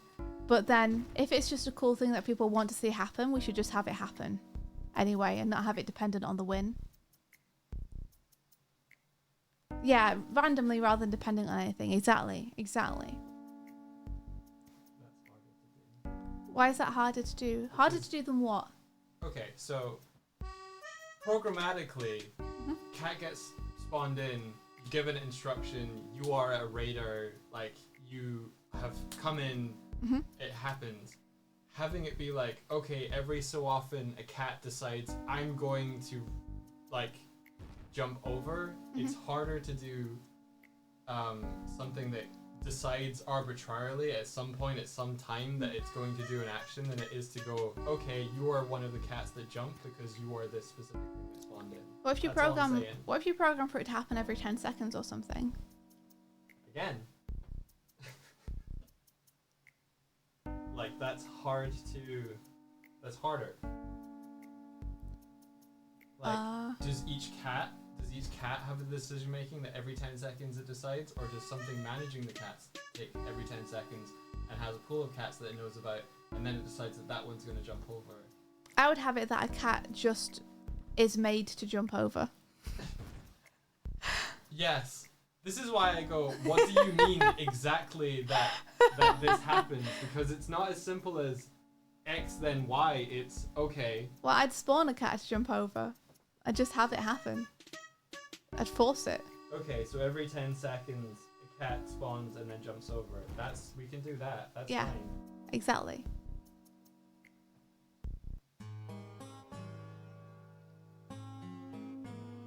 How does this work? I know how it works. You've got instructions there if you want to use them.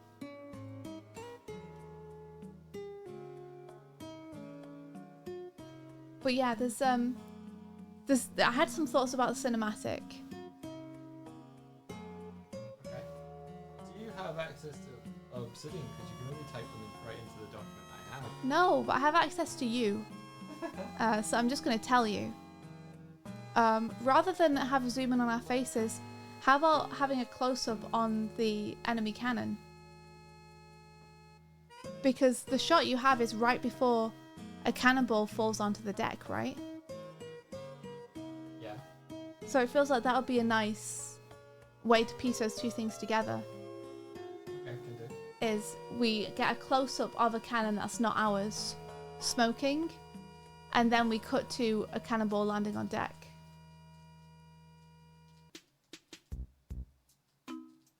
You know? Yeah, okay, we can do that. I think this goes in through here. Doig says he thinks this goes in through here, but none of you know what he's talking about because he's now building something off stream. Okay, so I will need the screwdriver, so I'll do this later. He needs a screwdriver, he says. He says.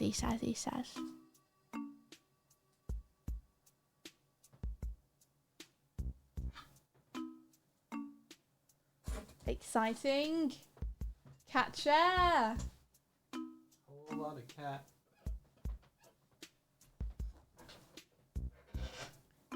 Reba says I would reverse the cannonball and the cannon reveal. It's more dramatic to see the bomb first. The thing is, we kind of have a reveal after the bomb anyway. Like, once the bomb hits, we then get a shot of the captain's insignia and then their ship. I think it adds a bit of mystery to have a cannon fire where you don't know what the cannon is or where it is. But I guess we'll see when the cinematics together. We might have to rearrange a few shots if possible.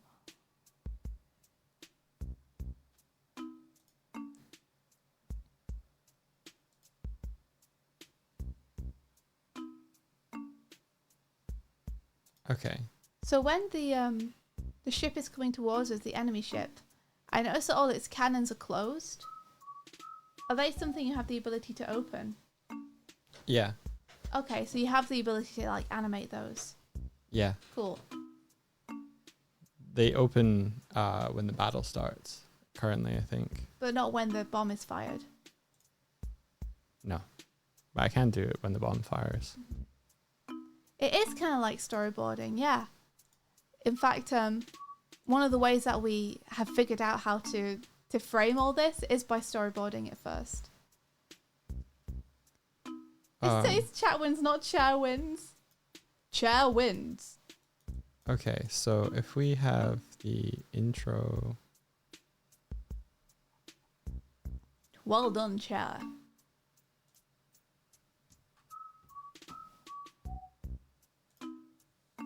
Oh, I'm getting under my blanket more. Bomb, bomb. Okay, so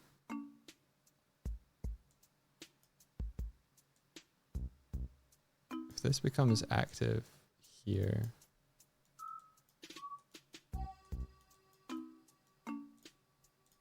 You okay? Yeah, just like tried to click into here and it like disappeared. It's all. It's just fiddly. Mm-hmm. So if we have a flag cam, duplicate that and call it cannon, close-up cannon cam. Where did Doig go? Don't worry about it. I'm alone. Alone. Alone. So raid opening. Close-up cannon cam. We put this here.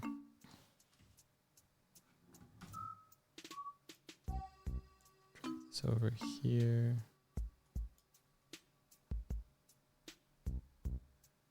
Okay, help me position this close-up cannon cam then. Okay. No problem.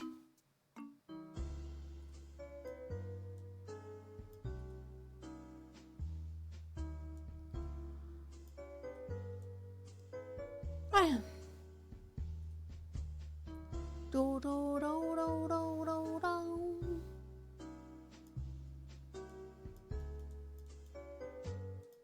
That's true. I always have the jelly cats. They're always here.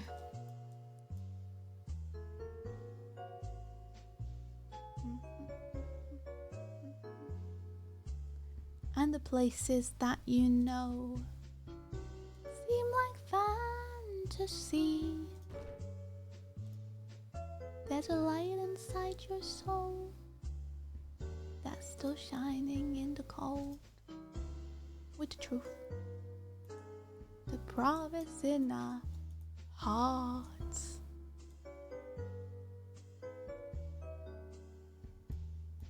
You almost redeemed a bomb, but remembered that could take the life of a jelly cat. You're scared to use bombs now because you like the jelly cats too much. This is a problem. I love that ecosystem. So there are two sides. There are two wolves. Inside you. One loves the jelly cats. One loves to bomb. I think it's made worse by the fact that the jelly cats don't just immediately explode. Instead, they have like their health gets taken down and then they look sad. Yeah. And it's like, if they just exploded, this would be so much easier. But if they just exploded, they wouldn't have a chance to get health back. That yellow one's a goner. The bombs are currently exploding before they should. Oh, they do have a shorter time on them, don't they? They're not always though, some just were rolling around. I don't know. Porygon 2 says you presented us with the concept of consequences and mortality. Yep. That I have. Alright, so I'm moving the camera around. I don't know how well you can see it. I can see it. I see it.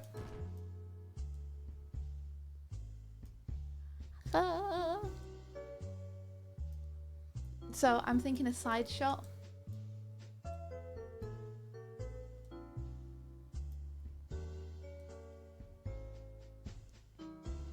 And then you'll want one of the cannons to be open. Yeah, of course. Yeah, of course. I don't know that. I might not say it and then you won't do it and then you'll be like, why did you tell me?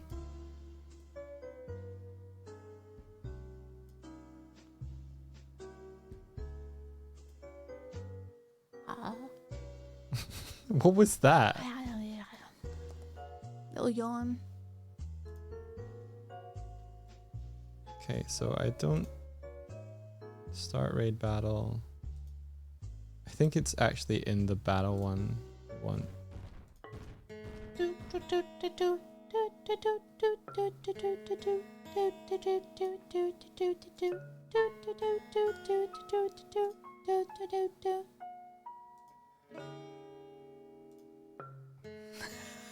God, MP83, that's so gnarly. I'm not even gonna read that.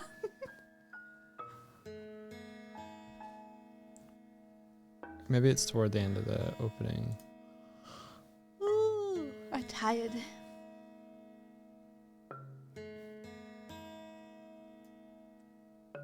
Modern said, I think non-subs have very short fuses and bombs. That shouldn't affect things. It shouldn't depend on whether someone's a sub or not. I think it might literally be just that they're hitting. No, I think I changed it. Wait, what? I changed it. I was trying out some stuff. Doig! And I didn't realize we would go live with this build, and I didn't settle on it. So you did shorten the fuses and non-sub bombs? Not deliberately. What do you mean not deliberately? How did you accidentally shorten the fuses? I was testing something that required bombs to explode and reacting to a bomb. I didn't want to wait 10 seconds every time I was testing it. I shortened the fuse. That was it. But only on non-subs. That was only the bomb I was testing. I like this story. Fucking sub and get a longer fuse on your bomb if you want. No, don't do that. I'll stop him from making it a thing that you have to worry about. Fucking swear. I was testing that the fuse color changed over the time of the bomb fuse. So it was I need to see that it went over the shorter time. Fine. So long as you can change it back. I'll change it back. I don't know when these fucking things open. Okay, let's... Fucking hell. It must be during the battle. Fnac, if you say if I post it in chat it'll make you download a thing, I'm not gonna download it. But I do have it open on Discord. Let me see.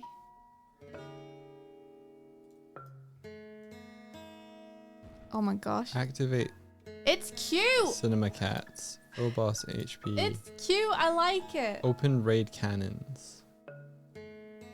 Raid ship, open raid cannons. So it must be that. No worm redeem. There should be a worm redeem. Copy. Did you turn off the worm redeem, Doig? What? Just someone saying no worm redeem. They're no fairness. Isn't there launch the worm? There he you is. go. There he is. It's launch worm. There's no become worm anymore. It's just launching the worm. There's Get off my back. an accent has a little jelly cat animation. It's cute. I gotta put the sound on. I'm scared though. I can't hear it. Maybe that's a good thing. Oh, she says I'm a panelist on the closing panel for my company's IT conference today. I'm a bit nervous but excited for the opportunity. Any pointers? Have fun. It sounds like a real lame pointer, but having fun is the best way to ease up and quash your nerves a little bit. Is see if you're able to just treat it like something which is a bit fun to do, rather than something which has huge pressure attached to it. I'm terrible at public speaking though, so I'm a bad person to ask. Like, I'm so bad at public speaking, but I'm sure you'll do great. I believe in you. I do okay when I'm in what I feel like is a low pressure situation, but I do terribly in high pressure situations.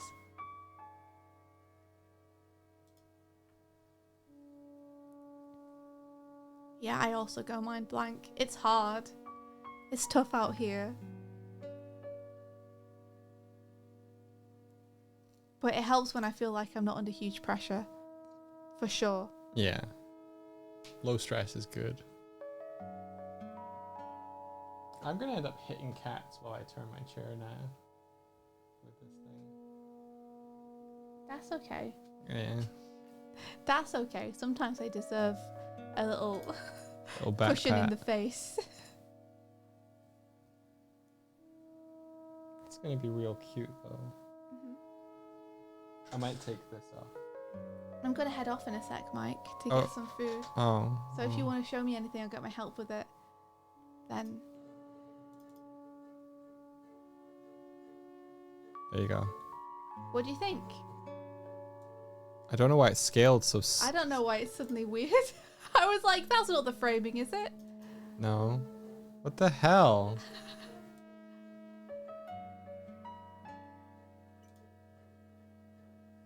He's so annoyed. I'm annoyed. Is the hat still here? I can't see it anymore, guys. Wait. I do see it. I see it. Oh my gosh, it's on the floor now.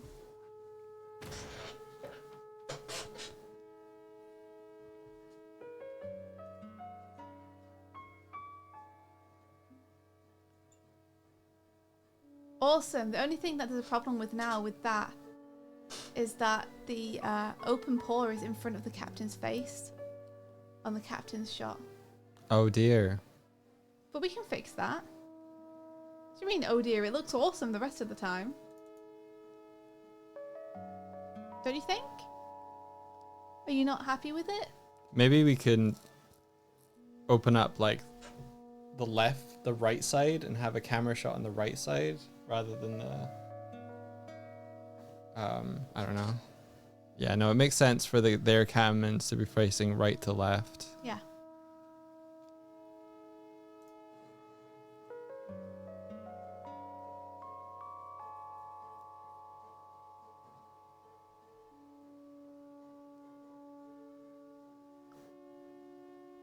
I think I want that bomb when it explodes to have more of an explosion as well, like for the explosion to linger on the screen a little bit before we cut to the flag. Can do. Cool.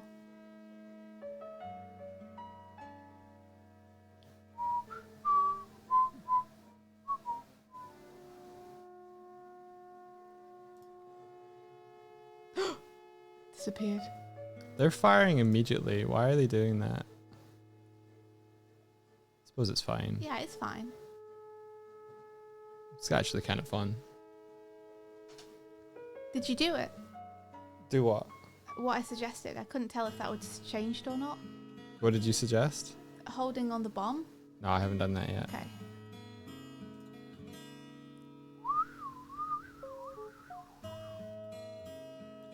Do do do bum ba da da da da da.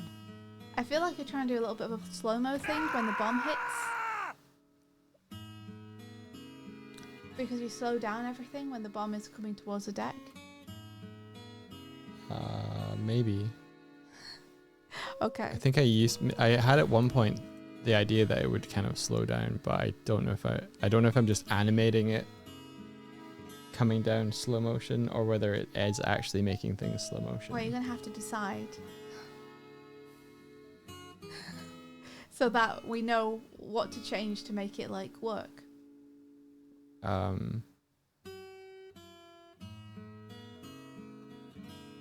Probably actually slow motion it, but I don't know if that might affect the music actually, so probably we'll just fake it.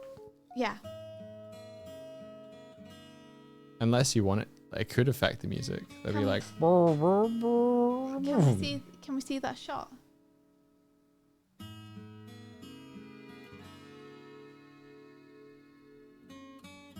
It's possible. Yeah, because you are stopping it before it hits the deck. Yeah. And then cutting straight to the sails. The flag, yeah. So it doesn't feel like it's exploding. It might be better if it hits the deck at normal speed, then bounces into slow motion and then explodes or something. It can do, yeah. Yeah. I think that I feel a little bit better.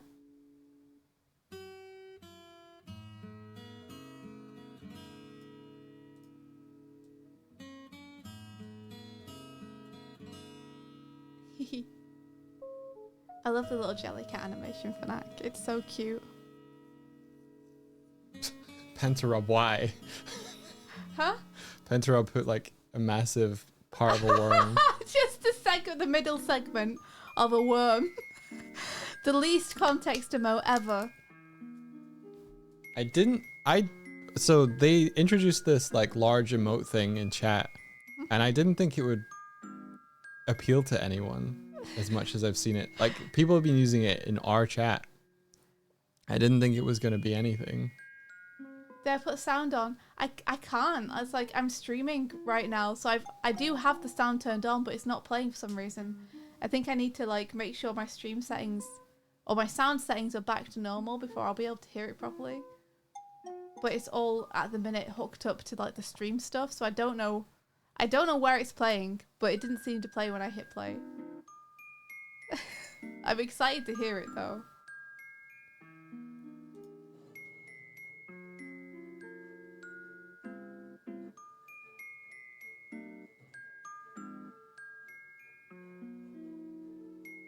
That was longer. What do you think?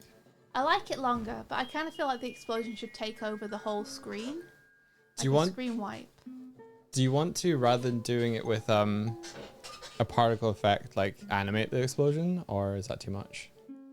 I'm not good at animating explosion. I mean, it would look best if it was 2D animated.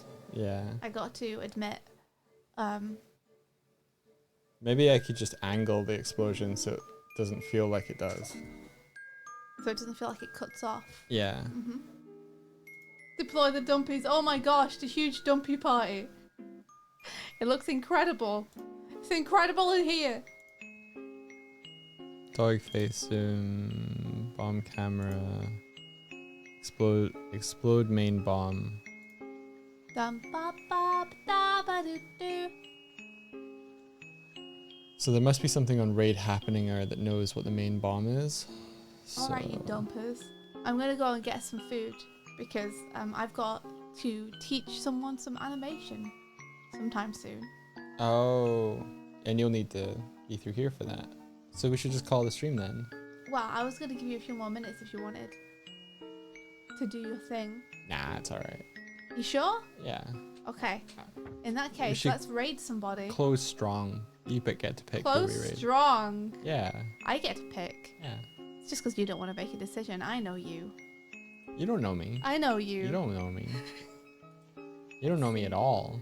I know you. Who are you? So, Orenji, Picori Mio, Beaks, Battle Athlete, Blue Pino. Yeah, what do you think? You get to choose. I mean, let's do Picori Mio then. Yeah! Let's all go raid Picori Mio. Picori Mio. I want to get one too. Oh, it's mine. I can't, it won't let me. Oh. They're like little bumper cars. Yeah, they kind of are. Alright. Imagine we could turn them into little go-karts. We jelly don't need to imagine go-karts. that. We're gonna have a go-kart section at some point. That's right. I just need you to finish the raid first. You're right. I'm gonna have food and then I'm gonna finish the raids. Do you want to start off the raid for me? How That would be do I? awesome. Can you hide my screen then? 1 sec. There you go. Annoying, isn't it? Yeah, it is. I wish that we just had buttons set up to do it.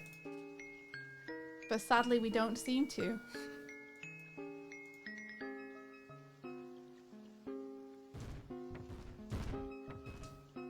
Safety railing.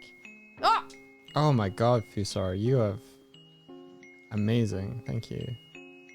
Did Fusar clip a bunch of stuff? Yes. Thank you, Fusar! All of them, pretty much. Amazing. Wow, there really are just jellycats out there, huh? There really are. I don't know why. Huh. Oh, That's the stream hat. manager. Who are we rating? Bakuri Mio. Picori Mio, okay. Raid Pocori.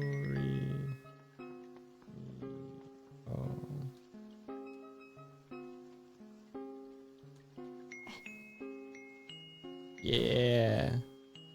Oh! Oh, athlete! Oh, battle no! athlete. We're sorry. We're sorry, we're just about to raid. We're doing the same thing you're doing. We gotta go. Welcome, though. Thank you very much for raiding. That's super cool of you. Hi, everyone. We're going over to Picori Mio's place. Won't you come with us? Come on over. You buffed our raid. Yeah, now we have even more people. Now we're even stronger. You ran where I can't find you. You'll never find me. Let me try. No, never. Let me try. Where is he? Oh, I made it over here. Wrong way. I did it. Hi. Hi.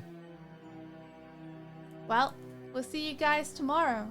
Have a great time over at Picori Mio's place. Where we will answer no questions ever again. Nope. Nope. Don't question us Had or your our chance. methods. Yeah. We won't answer. We won't tell you nothing. So until next time, May the rest of your day be filled with adventure. Boom. Boom. I mean, boom. Boom. Boom. Boom. Boom. Boom. Boom. Bye. Ah. Bye. Wow.